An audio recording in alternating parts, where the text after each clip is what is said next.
മത്തായി സുവിശേഷം 24-ാം അധ്യായം അതിൻ്റെ 37 മുതലുള്ള വാക്യങ്ങൾ നമുക്ക് നോക്കാം.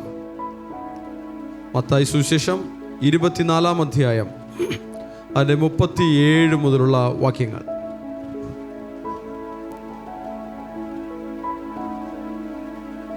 നോഹയുടെ കാലം പോലെ തന്നെ മനുഷ്യപുത്രൻ്റെ വരവും ആകും. നോഹയുടെ കാലം പോലെ തന്നെ മനുഷ്യപുത്രൻ്റെ വരവും ആകും. മനുഷ്യപുത്രൻ യേശു കർത്താവ് മനുഷ്യപുത്രനെന്നും അറിയപ്പെട്ടു, ദൈവപുത്രനെന്നും അറിയപ്പെട്ടു. എന്തുകൊണ്ടാണ് യേശു ദൈവപുത്രൻ? മനുഷ്യൻ്റെ പാരമ്പര്യമില്ലാതെ ദൈവത്തിൻ്റെ പിതൃത്വത്തിൽ നേരിട്ട് വന്ന മനുഷ്യനായതുകൊണ്ടാണ് യേശു ദൈവപുത്രൻ. എന്തുകൊണ്ട് യേശു മനുഷ്യപുത്രൻ? മനുഷ്യനിൽ നിന്ന് ജനിച്ചതുകൊണ്ട് യേശു മനുഷ്യപുത്രൻ. ആമേൻ, ഹല്ലേലൂയ. ആദിയിൽ ദൈവം മനുഷ്യനെ സൃഷ്ടിച്ചപ്പോൾ മനുഷ്യപുത്രനെ അല്ല ദൈവം സൃഷ്ടിച്ചത്, ദൈവപുത്രനെയാണ് ദൈവം സൃഷ്ടിച്ചത്. ആദാം മനുഷ്യനിൽ നിന്ന് ജനിച്ചില്ല. ആദാം പക്ഷേ ദൈവപുത്രനാണ്. മനുഷ്യനാണ്, പക്ഷെ മനുഷ്യപുത്രനല്ല, ദൈവപുത്രനാണ്. മനുഷ്യനാണ് ആദാം, മനുഷ്യപുത്രനല്ല, കാരണം മനുഷ്യനിൽ നിന്ന് ജനിച്ചില്ല. എന്നാൽ ദൈവപുത്രനാണ്, കാരണം പിതൃത്വം ആരിലാണ്? ദൈവത്തിലാണ്. അപ്പോൾ ആദാം എന്നൊരു ദൈവപുത്രനെ നമുക്ക് ഏദൻ തോട്ടത്തിൽ കാണാം. ആ ആദാം തോറ്റ ദൈവപുത്രനാണ്. ഒരു ഏദൻ തോട്ടത്തിൽ കർത്താവ് ആ ആദാമിനെ ആക്കി വെച്ചു. എന്നാൽ ചില ദൗത്യങ്ങൾ ഏൽപ്പിച്ചു. ആ ദൗത്യങ്ങളിൽ ആ ദൈവപുത്രനായ ആദാം തോറ്റുപോയി. എന്നാൽ മറ്റൊരു ദൈവപുത്രൻ വന്നു. ആ ദൈവപുത്രൻ മനുഷ്യനിൽ നിന്ന് ജനിച്ചവനായി വന്നു. ദൈവപുത്രന്മാർ അനേകരുണ്ടെങ്കിലും മനുഷ്യനിൽ നിന്ന് ജനിച്ച ഒരേ ഒരു ദൈവപുത്രൻ യേശു. അതാണ് യോഹന്നാൻ 3:16 പറയുന്നത്, തൻ്റെ ഏകജാതനായ പുത്രനിൽ വിശ്വസിക്കുന്ന ഏവനും നശിച്ചു പോകാതെ നിത്യജീവൻ പ്രാപിക്കുവാൻ തക്കവണ്ണം ദൈവം ലോകത്തെ സ്നേഹിച്ചു. ജനിച്ച ഒരേ ഒരു ദൈവപുത്രൻ ആരാണ്? യേശു. ആ യേശു ആദാമിൽ നിന്നും എന്താണ് വ്യത്യാസം? ആദാമിനെ പിതാവായ ദൈവം ഉണ്ടാക്കി. യേശുവിനെ യേശു പരിശുദ്ധാത്മാവിനാൽ ഉൽപ്പാദിതമായി. എന്നാൽ യേശുവിനെ കുറിച്ച് യോഹന്നാൻ സുവിശേഷം 1-ാം അധ്യായം 1-ാം വാക്യത്തിൽ പറയുന്നു, ആദിയിൽ വചനം ഉണ്ടായിരുന്നു, വചനം ദൈവത്തോട് കൂടെ ആയിരുന്നു, വചനം ദൈവമായിരുന്നു. ഹല്ലേലൂയ. അപ്പോൾ ദൈവമായിരുന്ന വചനം ജഡമായി തീർന്നു, കൃപയും സത്യവും നിറഞ്ഞവനായി നമ്മുടെ ഇടയിൽ പാർത്തു. അതാണ് യേശു. ആദാം എന്ന ദൈവപുത്രൻ വചനമായിരുന്നില്ല. ആദാം എന്ന ദൈവപുത്രൻ ദൈവത്തോട് കൂടെ ആയിരുന്നില്ല. ആദാം ദൈവമായിരുന്നു, മനുഷ്യനായതല്ല. ആദാം ദൈവത്തിൻ്റെ പ്രോഡക്റ്റാണ്. എന്നാൽ യേശു എന്ന ദൈവപുത്രൻ ദൈവമായിരുന്നു, ദൈവത്തോട് കൂടെ ആയിരുന്നു, വചനം ജഡമായി തീർന്നു. അതാണ് യേശുവിനും യേശു എന്ന ദൈവപുത്രനും ആദാം എന്ന ദൈവപുത്രനും തമ്മിലുള്ള വ്യത്യാസം. ഹല്ലേലൂയ. നിങ്ങളെല്ലാവരും സ്തോത്രത്തോടെ ഇരുന്ന് ആ വചനങ്ങൾ ശ്രദ്ധിച്ച് അത് ഏറ്റെടുക്കണം. ഹല്ലേലൂയ. ഓക്കെ, ആരെങ്കിലും ഉറങ്ങിയാൽ ഞാൻ എല്ലാവരും എഴുന്നേൽപ്പിച്ച് നിർത്തും. ഞാനും നിന്ന് പ്രസംഗിക്കും, നിങ്ങളും നിന്ന് കേൾക്കും. ഓക്കെ, ഓക്കെ ആണോ? അടുത്തൊരു പറഞ്ഞു. ഓക്കെ, ഓക്കെ, ശരി. അപ്പോൾ യേശു എന്ന ദൈവപുത്രൻ ഇന്നേക്കും 2000 വർഷങ്ങൾക്ക് മുന്നേ വേഷത്തിൽ മനുഷ്യനായി നമ്മുടെ ഇടയിൽ വന്നു. എന്നാൽ നേരിട്ട് ദൈവം സൃഷ്ടിച്ച ആദാമിനെ പോലെയല്ല. സ്ത്രീയുടെ സന്തതി നിന്റെ തലയെ തകർക്കുമെന്ന് ഏദൻ തോട്ടത്തിൽ വെച്ച് കർത്താവ് അരുളി ചെയ്തതുപോലെ കന്യക ഗർഭിണിയായി ഒരു മകനെ പ്രസവിക്കുമെന്ന് യെശയ്യാ പ്രവാചകൻ മുഖാന്തരം കർത്താവ് അരുളി ചെയ്തതുപോലെ പരിശുദ്ധാത്മാവിനാൽ ഉൽപ്പാദിതമായ ഒരു കുഞ്ഞായി യേശു കർത്താവ് ദൈവപുത്രനായി ഭൂമിയിൽ വന്നു. അതേസമയം മനുഷ്യനിൽ നിന്ന് ജനിച്ചതുകൊണ്ട് മനുഷ്യപുത്രനായും വന്നു. ഇവിടെ കർത്താവ് പറയുകയാണ്, മത്തായി 24:37 കർത്താവ് പറയുകയാണ്, നോഹയുടെ കാലം പോലെ തന്നെ മനുഷ്യപുത്രൻ്റെ വരവുമാകും.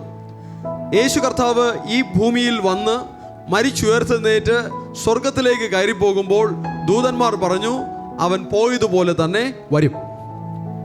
ആമേൻ, ഹല്ലേലൂയ. അപ്പോൾ ഈ ഭൂമി മുഴുവനും കർത്താവിൻ്റെ ഒരു വരവിനെ കാത്തിരിക്കുന്നു. ഹല്ലേലൂയ. എന്നാൽ ഈ ഭൂമിയിൽ കർത്താവിൻ്റെ വരവ് സംഭവിക്കുന്നതിന് മുന്നമേ ഒരു കാര്യം ഇവിടെ സംഭവിച്ചുകൊണ്ടിരിക്കുന്നു. പുതിയ യെരുശലേം എന്ന സഭ, പുതിയ ഇസ്രായേൽ എന്ന ഒരു സമൂഹം, ക്രിസ്തുവിൻ്റെ മണവാട്ടി സഭ, ക്രിസ്തുവിൻ്റെ ശരീരമായ സഭ ഇവിടെ പണിയപ്പെട്ടുകൊണ്ടിരിക്കുകയാണ്. ഹല്ലേലൂയ. ഇവിടെ എന്താ പറയുന്നത്? നോഹയുടെ കാലം പോലെ തന്നെ മനുഷ്യപുത്രൻ്റെ വരവും ആകും. നോഹയുടെ കാലത്ത് എന്ത് സംഭവിച്ചു? നോഹയുടെ കാലത്ത് എന്ത് സംഭവിച്ചു എന്ന് ഉൽപ്പത്തി പുസ്തകം 6-ാം അധ്യായം 7-ാം അധ്യായം തുടങ്ങിയ അധ്യായങ്ങളിൽ നമുക്ക് കാണാം. അവിടെ ഒരു പെട്ടകത്തിൻ്റെ പണി നടക്കുകയാണ്. ദൈവത്തിന് മനുഷ്യരോട് നീരസമുണ്ടായി. ദൈവത്തിന് മനുഷ്യനെ ഉണ്ടാക്കിയതിൽ വ്യസനം തോന്നി, ഹൃദയത്തിന് ഭാരം തോന്നി. അതുകൊണ്ട് അങ്ങനെയുള്ള മനുഷ്യരെ അവസാനിപ്പിച്ച് നീതിയുള്ള മനുഷ്യരെ മാത്രം അവശേഷിപ്പിക്കുവാൻ, ന്യായമുള്ള മനുഷ്യരെ മാത്രം അവശേഷിപ്പിക്കുവാൻ ദൈവം തീരുമാനിച്ചു. അതുപോലെ തന്നെ മനുഷ്യപുത്രൻ്റെ വരവിൽ ആകും. നോഹയുടെ കാലം പോലെ തന്നെ മനുഷ്യപുത്രൻ്റെ വരവിൽ ആകും. നോഹയുടെ കാലഘട്ടത്തിൽ ദൈവം നോഹയോട് പറഞ്ഞു, ഒരു പെട്ടകം ഉണ്ടാക്കണം. അതിൻ്റെ നീളം, വീതി, ഉയരം, അതിൻ്റെ ഡിസൈനിങ് എല്ലാം ദൈവം നോഹയ്ക്ക് കൊടുത്തു. നോഹ ദൈവം പറഞ്ഞതുപോലെ പെട്ടകമുണ്ടാക്കി. അന്ന് പ്രത്യക്ഷമായ ഒരു പെട്ടകമുണ്ടാക്കിയെങ്കിൽ ഇന്ന് പ്രത്യക്ഷമായ ഒരു പെട്ടകമല്ല ഉണ്ടാക്കിക്കൊണ്ടിരിക്കുന്നത്. ഇന്ന് ഒരു സഭ പണിയപ്പെട്ടുകൊണ്ടിരിക്കുകയാണ്. കർത്താവ് പറഞ്ഞു, ഞാൻ എൻ്റെ സഭയെ പണിയും. അന്ന് നോഹ പെട്ടകമുണ്ടാക്കിയെങ്കിൽ പലരും അവിടെ വന്ന് സഹകരിച്ചിട്ടുണ്ടാകാം. എന്നാൽ ഇവിടെ കർത്താവ് പറയുകയാണ്, ഞാൻ എൻ്റെ സഭയെ പണിയും. കർത്താവ് പണിയുന്ന സഭ എന്നൊരു പെട്ടകം ഇവിടെ പണി നടന്നുകൊണ്ടിരിക്കുകയാണ്. ഹല്ലേലൂയ. ഇന്ന് സഭയുടെ ഭൗതികമായ പണി അതിനെയല്ല ഇവിടെ ഉദ്ദേശിക്കുന്നത്. അതിനെ കോൺക്രീറ്റ് ചെയ്യുന്നതും അതിൽ ഫോൾ സീലിംഗ് ഇടുന്നതും അതിൻ്റെ പെയിൻ്റ് അടിക്കുന്നതുമായ ഈ ഭൗതികമായ പണിയെക്കുറിച്ചല്ല പറയുന്നത്. ഒരുവൻ ക്രിസ്തുവിലാകുന്നതിനെക്കുറിച്ചും, ഒരുവൻ കർത്താവിനായി സമർപ്പിക്കപ്പെടുന്നതിനെക്കുറിച്ചും, ഒരുവൻ മാനസാന്തരപ്പെടുന്നതിനെക്കുറിച്ചും, ഒരുവൻ വചനത്തിൻ്റെ വെളിച്ചത്തിൽ നടക്കുന്നതിനെക്കുറിച്ചും, ഒരുവൻ വചനത്താൽ ക്രിസ്തുവിൽ വളരുന്നതിനെക്കുറിച്ചും, അങ്ങനെയുള്ളൊരു സഭയുടെ പണിയെക്കുറിച്ചാണ് ഇവിടെ പറയുന്നത്. കർത്താവ് പറഞ്ഞു, ഞാൻ എൻ്റെ സഭയെ പണിയും. ഹല്ലേലൂയ. നമ്മൾ ഓരോരുത്തരും വചനത്താൽ പണിയപ്പെടുമ്പോൾ, പരിശുദ്ധാത്മാവിനാൽ പണിയപ്പെടുമ്പോൾ, ദൈവശക്തിയാൽ പണിയപ്പെടുമ്പോൾ ആ സഭയുടെ പണി നടന്നുകൊണ്ടിരിക്കുകയാണ്. ഹല്ലേലൂയ. നോഹയുടെ കാലഘട്ടത്തിൽ എപ്പോഴാണ് ജലപ്രളയം വന്നത്? എപ്പോഴാണ് ജലപ്രളയം വന്നത്? രണ്ട് കാര്യം. ഒന്ന്, ഭൂമിയിൽ അനീതി പെരുകിയപ്പോൾ. രണ്ട്, പെട്ടകത്തിൻ്റെ പണി തീർന്നപ്പോൾ. ഓക്കെ, നോഹയുടെ കാലഘട്ടത്തിൽ എപ്പോഴാണ് ജലപ്രളയം വന്നത്? ഒന്ന്, ഭൂമിയിൽ അനീതി പെരുകിയപ്പോൾ. രണ്ട്, പെട്ടകത്തിൻ്റെ പണി തീർത്ത് അവർ പെട്ടകത്തിനുള്ളിൽ പ്രവേശിച്ചപ്പോൾ. ഹല്ലേലൂയ. ഇപ്പോഴും അത് സംഭവിച്ചുകൊണ്ടിരിക്കുന്നു. ഭൂമിയിൽ അനീതി പെരുകിക്കൊണ്ടിരിക്കുന്നു. ഭൂമിയിൽ ദുഷ്ടത പെരുകിക്കൊണ്ടിരിക്കുന്നു. ഈ അന്ത്യകാലത്തിലെ ജനത്തിൻ്റെ സ്വഭാവം എന്തായിരിക്കും എന്നുള്ളതിനെക്കുറിച്ചും തിരുവചനം വളരെ വ്യക്തമായി പറയുന്നു. അതിലേക്ക് നമുക്ക് പിന്നാലെ വരാം. ഈ അന്ത്യകാലം കർത്താവ് പറഞ്ഞ അതേ ഒരു കാലഘട്ടത്തിൻ്റെ അവസ്ഥയിൽ തന്നെയാണ് പൊയ്ക്കൊണ്ടിരിക്കുന്നത്. വളരെ കോലാഹലങ്ങൾ നിറഞ്ഞ, വളരെ അശുദ്ധികൾ നിറഞ്ഞ, ദൈവത്തിൻ്റെ ഹിതമല്ലാത്ത നിലകളിൽ ഭൂമി പൊയ്ക്കൊണ്ടിരിക്കുകയാണ്. നോഹയുടെ കാലം പോലെ തന്നെ മനുഷ്യപുത്രൻ്റെ വരവും ആകും. ഇന്ന് ഭൂമിയിൽ കഷ്ടത നിറയുമ്പോൾ, പ്രശ്നങ്ങൾ പെരുകുമ്പോൾ, അനീതി പെരുകുമ്പോൾ, ദുഷ്ടത പെരുകുമ്പോൾ മനസ്സിലാക്കുക, ഇത് നോഹയുടെ കാലത്തിന് തുല്യമാണ്. നോഹയുടെ കാലഘട്ടത്തിൽ ദൈവത്തിൻ്റെ മനസ്സിനെ വേദനിപ്പിക്കുന്ന, ദൈവത്തിന് വ്യസനമുണ്ടാക്കുന്ന പ്രശ്നങ്ങൾ ഈ ഭൂമിയിലുണ്ടായി. ഇന്നും അത് തന്നെ ഉണ്ടായിക്കൊണ്ടിരിക്കുന്നു. അതിൻ്റെ അർത്ഥം നോഹയുടെ കാലം പോലൊരു കാലമാണ് ഈ കാലം. അന്ന് ദൈവം അത് മുഖാന്തരം നോഹയോട് പറഞ്ഞു, ഒരു പെട്ടകമുണ്ടാകണം, അതിൽ കയറ്റേണ്ടവരെല്ലാം കയറ്റണം, നീയും കുടുംബവും കയറണം. നോഹയും കുടുംബവും ആ പെട്ടകത്തിൽ കയറി. അതുപോലെ ഒരു പെട്ടകത്തിൻ്റെ പണി ഇപ്പോഴും നടന്നുകൊണ്ടിരിക്കുകയാണ്. അതാണ് കർത്താവ് എന്ന് പറഞ്ഞത്, ഞാൻ എൻ്റെ സഭയെ പണിയും. ഹല്ലേലൂയ. സ്തുതിയോടെ സ്തോത്രത്തോടെ നമുക്ക് ദൈവവചനം ഏറ്റെടുക്കാം.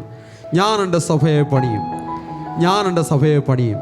പാതാള ഗോപുരങ്ങൾ ജയിക്കുകയില്ല, പാതാള ഗോപുരങ്ങൾ ജയിക്കാത്തൊരു സഭയുടെ പണി ആമേൻ കർത്താവ് പണിതുകൊണ്ടിരിക്കുകയാണ് ഈ ഭൂമിയിൽ, ഈ ദുഷ്ടത നിറഞ്ഞ ഭൂമിയിൽ, ഈ കഷ്ടത നിറഞ്ഞ ഭൂമിയിൽ. ആമേൻ. ഈ ദുഷ്ടൻ്റെ വാഴ്ചയുള്ള ആധിപത്യമുള്ള ഭൂമിയിൽ ഒരു പെട്ടകത്തിൻ്റെ പണി നടന്നുകൊണ്ടിരിക്കുകയാണ്.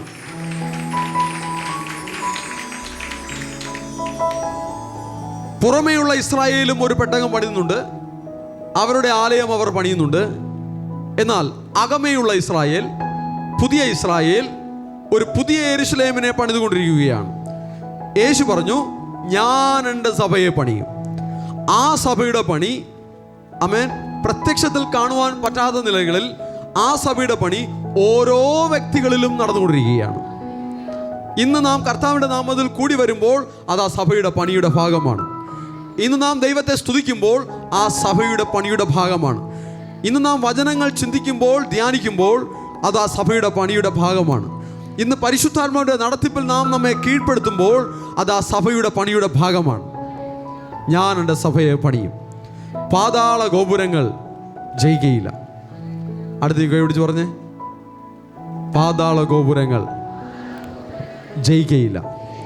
പാതാള ഗോപുരങ്ങൾ ജയിക്കുകയില്ല. പാതാള ഗോപുരം ജയിച്ചാൽ എന്താ, ആര് ജയിച്ചാൽ എന്താ, എനിക്കെന്താ പ്രശ്നം എന്ന ഭാവത്തിലിരിക്കരുത്. കർത്താവിൻ്റെ അതേ ഭാവം തന്നെ നമ്മിലുണ്ടാകണം. പാതാള ഗോപുരം ജയിക്കരുത്. പൈശാചിക വാഴ്ചകൾ തകരണം, ദുഷ്ട അധികാരങ്ങൾ തകരണം, പിശാചിൻ്റെ പ്രവർത്തനങ്ങൾ തകരണം, സാത്താൻ്റെ രാജ്യം തകരണം. അതിന് കണക്കിനുള്ള ദൈവവചനത്തെ ദൈവജനം ഗൗരവത്തോടും സ്തുതിയോടും ഏറ്റെടുത്താൽ ആ വലിയ ദൈവപ്രവൃത്തിയുടെ ഭാഗമായി നമുക്ക് മാറാം. ഹല്ലേലൂയ. അടുത്ത വാക്യത്തിൽ ജലപ്രളയത്തിന് മുമ്പുള്ള കാലത്ത് ഒരു ജലപ്രളയം വന്ന് സകലരെയും നശിപ്പിച്ചു നോഹയുടെ കാലഘട്ടത്തിൽ. ആ ജലപ്രളയത്തിന് മുമ്പുള്ള കാലഘട്ടത്തിൽ നോഹ പെട്ടകത്തിൽ കയറിയ നാൾ വരെ, ഏതുവരെ? നോഹ പെട്ടകത്തിൽ കയറിയ നാൾ വരെ. ഏത് നാൾ വരെ? നോഹ പെട്ടകത്തിൽ കയറിയ നാൾ വരെ. ഒന്നുകൂടെ പറഞ്ഞാൽ, കർത്താവ് പറഞ്ഞു, ഞാൻ എൻ്റെ സഭയെ പണിയും, പാതാള ഗോപുരങ്ങൾ ജയിക്കുകയില്ല. യേശു കർത്താവിൻ്റെ വരവെപ്പോൾ സംഭവിക്കും എന്നുള്ളതിനെക്കുറിച്ചാണ് ഇവിടെ പറഞ്ഞുകൊണ്ടിരിക്കുന്നത്. ദൈവത്തിൻ്റെ ജനം ദൈവപുത്രന്മാരായി വെളിപ്പെടുന്ന നാൾ വരെ, ദൈവസഭ വചനത്താലും പരിശുദ്ധാത്മാവിനാലും പണിയപ്പെടുന്ന നാൾ വരെ. ആമേൻ. ഹല്ലേലൂയ. നോഹ പെട്ടകത്തിൽ കയറിയ നാൾ വരെ, നിങ്ങൾ ഓരോരുത്തരും അഭിഷേകത്തിൻ്റെ നിറവിലാകുന്ന നാൾ വരെ, നിങ്ങൾ ഓരോരുത്തരും വചനത്താൽ ശുദ്ധീകരിക്കപ്പെടുന്ന നാൾ വരെ, നിങ്ങൾ ഓരോരുത്തരും വചനത്താൽ പണിയപ്പെടുന്ന നാൾ വരെ.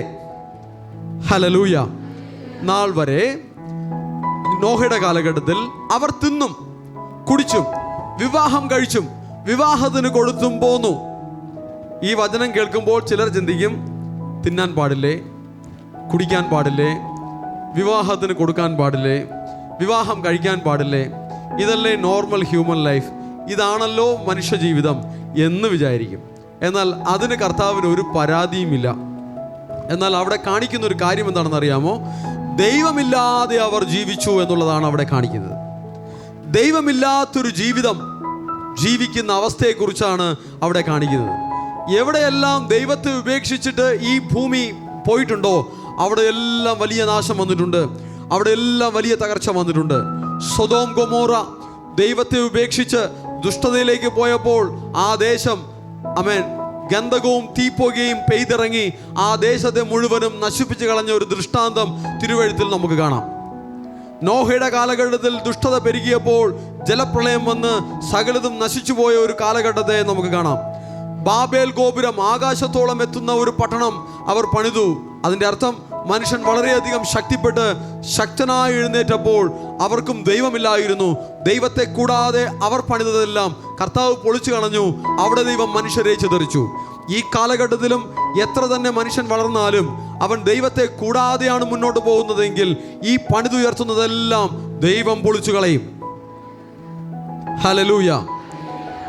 നിങ്ങളുടെ ജീവിതം ദൈവമുള്ള ജീവിതമാണോ ദൈവമില്ലാത്ത ജീവിതമാണോ? എന്നോട് മറുപടി പറഞ്ഞില്ലെങ്കിലും അത് ചിന്തിക്കേണ്ട ഒരു കാര്യമാണ്. എൻ്റെ ജീവിതത്തിൽ ദൈവമുണ്ടോ ദൈവമില്ലേ? Are you with Christ or without Christ? Are you with God or without God? Are you with the Holy Spirit or without the Holy Spirit? നിങ്ങൾ പരിശുദ്ധാത്മാവിനോട് കൂടെയാണോ? നിങ്ങൾ ക്രിസ്തുവിനോട് കൂടെയാണോ? നിങ്ങൾ ദൈവത്തോട് കൂടെയാണോ? നിങ്ങൾ വചനത്തിൻ്റെ വെളിച്ചത്തിലാണോ? എന്താണ് നിങ്ങളുടെ അവസ്ഥ? നമ്മെ നാം പരിശോധിക്കേണ്ടതാണ്. ഹല്ലേലൂയ. ദൈവമുള്ളൊരു ജീവിതം എനിക്ക് വേണമെന്ന് ദൈവത്തിൻ്റെ ജനം നമ്മെ തന്നെ സമർപ്പിക്കാം. ഹല്ലേലൂയ. നോഹയുടെ കാലഘട്ടത്തിൽ എന്ത് സംഭവിച്ചു എന്നുള്ളതിനെക്കുറിച്ച് ഉൽപ്പത്തി പുസ്തകത്തിൽ വരാം. അതിനു മുന്നേ അടുത്ത വാക്യം കൂടെ. ജലപ്രളയം വന്നു, എല്ലാവരെയും നീക്കിക്കളയുവോളം അവർ അറിഞ്ഞതുമില്ല. അവർ ദുഷ്ടതയിൽ ജീവിച്ചു, ദൈവമില്ലാതെ ജീവിച്ചു, അവരുടെ കാര്യങ്ങൾ മാത്രം നോക്കി ജീവിച്ചു, ദൈവചിന്തയില്ലാതെ ജീവിച്ചു, ദൈവ ഭയമില്ലാതെ ജീവിച്ചു. ഇമ്മീഡിയറ്റ്ലി ഒരു നാശം വന്നു. എന്നാൽ രക്ഷിക്കേണ്ടവരെ കർത്താവ് രക്ഷിക്കുവാനുള്ള നിർദ്ദേശങ്ങളെല്ലാം കൊടുത്തു. രക്ഷപ്പെടേണ്ടവർ രക്ഷ പ്രാപിച്ചു. ഹല്ലേലൂയ. അനേകർ അവർ താന്തോന്നികളായി ജീവിക്കുന്നു എന്ന് പറഞ്ഞ് അത് നോക്കി കാത്തിരിക്കാത്ത നോഹയും കുടുംബവും, അവരെല്ലാം അവർക്ക് ഇഷ്ടമുള്ളതുപോലെ ജീവിക്കുന്നു എന്ന് വിചാരിച്ച് അതിനെ ഫോളോ ചെയ്യാത്ത നോഹയും കുടുംബവും, ദൈവശബ്ദം മാത്രം കേട്ട നോഹയും കുടുംബവും പെട്ടകത്തിനുള്ളിൽ പ്രവേശിച്ചു, രക്ഷ പ്രാപിച്ചു. ജലപ്രളയം വന്നു, എല്ലാവരെയും നീക്കിക്കളയുവോളം അവർ അറിഞ്ഞതുമില്ല. അറിയാത്തതുപോലെ ആരും പ്രതീക്ഷിക്കാത്ത സമയത്ത് കർത്താവിൻ്റെ വരവ് സംഭവിക്കും. വരവിൽ എന്ത് സംഭവിക്കും? ദൈവപുത്രന്മാരായി വെളിപ്പെട്ടിരിക്കുന്നവർ അവർ ദൈവത്താൽ സ്വീകരിക്കപ്പെടും, ദൈവത്തിൻ്റെ തേജസ്സിൽ പ്രവേശിക്കും. ഹല്ലേലൂയ. മനുഷ്യപുത്രൻ്റെ വരവും അങ്ങനെ തന്നെയാകും. ഹല്ലേലൂയ. അപ്പോൾ കർത്താവിൻ്റെ വരവെന്നൊരു കാര്യത്തെക്കുറിച്ച് ഒരു പ്രധാനപ്പെട്ട ഒരു കാര്യത്തെ കർത്താവ് പറഞ്ഞിരിക്കുകയാണ്. കർത്താവ് വരും. എന്നാൽ അത് എങ്ങനെ വരുമെന്നറിയില്ല. അവൻ മേഘങ്ങളിൽ വരുമെന്ന് പറയുന്നു, പ്രധാന ദൂതൻ്റെ ശബ്ദത്തോടെ വരുമെന്ന് പറയുന്നു, കാഹളങ്ങൾ മുഴങ്ങുമെന്ന് പറയുന്നു. ആ ഓരോ കാര്യത്തെക്കുറിച്ച് നമുക്ക് വരും ദിവസങ്ങളിൽ ചിന്തിക്കാം. എന്നാൽ കർത്താവ് വരും. അടുത്തേക്ക് എഴുതി പറഞ്ഞേ, യേശു വരും, പോയതുപോലെ വരും. ഹല്ലേലൂയ. എന്നാൽ നമ്മുടെ ജീവിതത്തിൽ കർത്താവ് നമ്മുടെ ഉള്ളിലുണ്ട്, കർത്താവ് നമ്മുടെ കൂടെയുണ്ട്. ഹല്ലേലൂയ. എങ്കിലും ഈ ലോകത്തിന് ദൈവത്തിൻ്റെ ഒരു വരവുണ്ട്. നമ്മിൽ ക്രിസ്തു ഉണ്ടെങ്കിലും, നമ്മിൽ യേശു ഉണ്ടെങ്കിലും, നമ്മുടെ കൂടെ യേശു ഉണ്ടെങ്കിലും, ഈ ലോകത്തിന്, ഈ ഭൂമിയിൽ ദൈവത്തിൻ്റെ ഒരു വരവുണ്ട്. ഹല്ലേലൂയ. അങ്ങനെ ഒരു വരവിനെ കുറിച്ച് വചനം പറയുന്നു. അതെപ്പോൾ സംഭവിക്കുമെന്നുള്ളതിനെ കുറിച്ച് ചില സൂചനകൾ മാത്രമേ കർത്താവ് പറഞ്ഞിട്ടുള്ളൂ. അതിനായി ഒരുങ്ങിയിരിക്കുവാൻ കർത്താവ് പറഞ്ഞിട്ടുണ്ട്. എന്നാൽ അതിനെക്കുറിച്ച് ടെൻഷനോ ഭയമോ വേണ്ട. ദിനംതോറും ഒരു ദൈവ പൈതൽ വചനത്താൽ പണിയപ്പെട്ട് ഒരുക്കത്തോടുകൂടെ ഇരിക്കണമെന്നുള്ളത് മാത്രമാണ് നമ്മോടുള്ള ദൈവാത്മാവിൻ്റെ സന്ദേശം, നമ്മോടുള്ള പരിശുദ്ധാത്മാവിൻ്റെ സന്ദേശം. ഇന്ന് നീ ഒരുങ്ങിയിട്ടുണ്ടോ? അതാണ് കർത്താവിൻ്റെ ക്വസ്റ്റ്യൻ. ഹല്ലേലൂയ. ഇന്നു നീ ഒരിക്കൽ കൂടി ദൈവവിളി കേട്ടല്ലോ, രക്ഷിതാവ് നിന്നെ ഇന്ന് സ്വന്തമാക്കി തീർത്തല്ലോ. ഇന്നു തന്നെ യേശു നിന്നെ രക്ഷിപ്പാനായി കാക്കുന്നു. ഭയം വേണ്ട, ശങ്കിക്കേണ്ട, വാവങ്ക നീന്നു. ഭയം വേണ്ട, ശങ്കിക്കേണ്ട, വാവങ്ക നീന്നു. എത്ര നാൾ വൃഥാവായി ഓടി മനുഷ്യ നിൻ ജീവിത ലോകത്തിൻ്റെ ഇമ്പം തേടി കഴിച്ചു നീ വിധം ഇന്നു തന്നെ യേശു നിന്നെ രക്ഷിപ്പാനായി കാക്കുന്നു. ഭയം വേണ്ട, ശങ്കിക്കേണ്ട, വാവങ്കൽ നീന്നു. ഭയം വേണ്ട, ശങ്കിക്കേണ്ട, വാവങ്കൽ നീന്നു. കൈക്കൊള്ളാതെ തള്ളും എന്ന് ഒട്ടും വേണ്ട സംശയം. രക്ഷിതാവ് നിന്നെ ഇന്നു സ്വന്തമാക്കി തീർത്തിടും.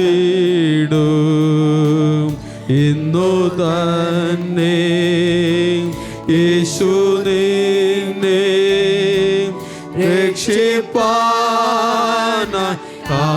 കാക്കുന്നു. ഭയം വേണ്ട, ശങ്കിക്കേണ്ട, വാവങ്കൽ നീന്നു.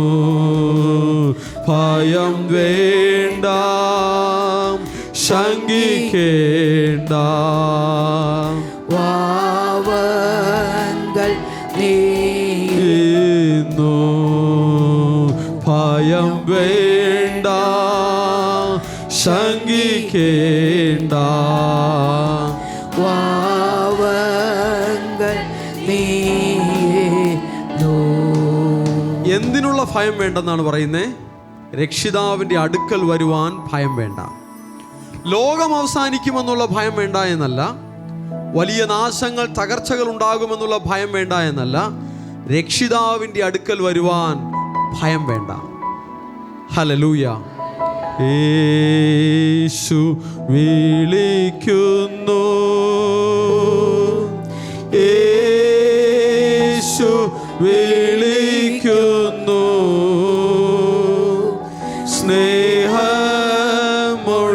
സ്നേഹമോടേതാൻ കരങ്ങൾ നീട്ടി.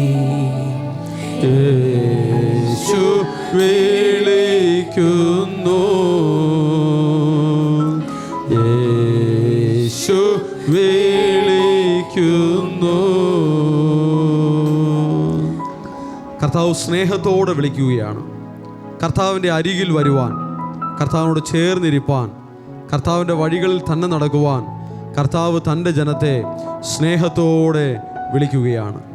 ആ വിളി കേൾക്കുവാനുള്ള നല്ല ഹൃദയം നമുക്കുണ്ടാകണം. Hallelujah, hallelujah. ദൈവത്തിൻ്റെ തിരുവചനങ്ങൾ കേൾക്കുമ്പോൾ കർത്താവിനോട് സ്നേഹമുള്ള ദൈവത്തിൻ്റെ മക്കൾ അത് മാധുര്യമുള്ള വചനം പോലെ അത് ഏറ്റെടുക്കും. ഹല്ലേലൂയ. എന്നാൽ ആ ഒരു സ്നേഹം കുറഞ്ഞു പോയെങ്കിൽ അത് മാധുര്യമുള്ള വചനമായും കേൾക്കാൻ ഒരു ഇമ്പമായും അവർക്ക് തോന്നില്ല. ആ സമയങ്ങൾ പോലും അവർക്ക് ഒരു ത്യാഗമുള്ള സമയം പോലെ തോന്നും, ആനന്ദമുള്ള സമയം പോലെ തോന്നുകയില്ല. കർത്താവിൻ്റെ പാദത്തിലിരിക്കുന്ന ഒരു ദിവസം വേറെ 1000 ദിവസത്തേക്കാൾ ഉത്തമമാണ്.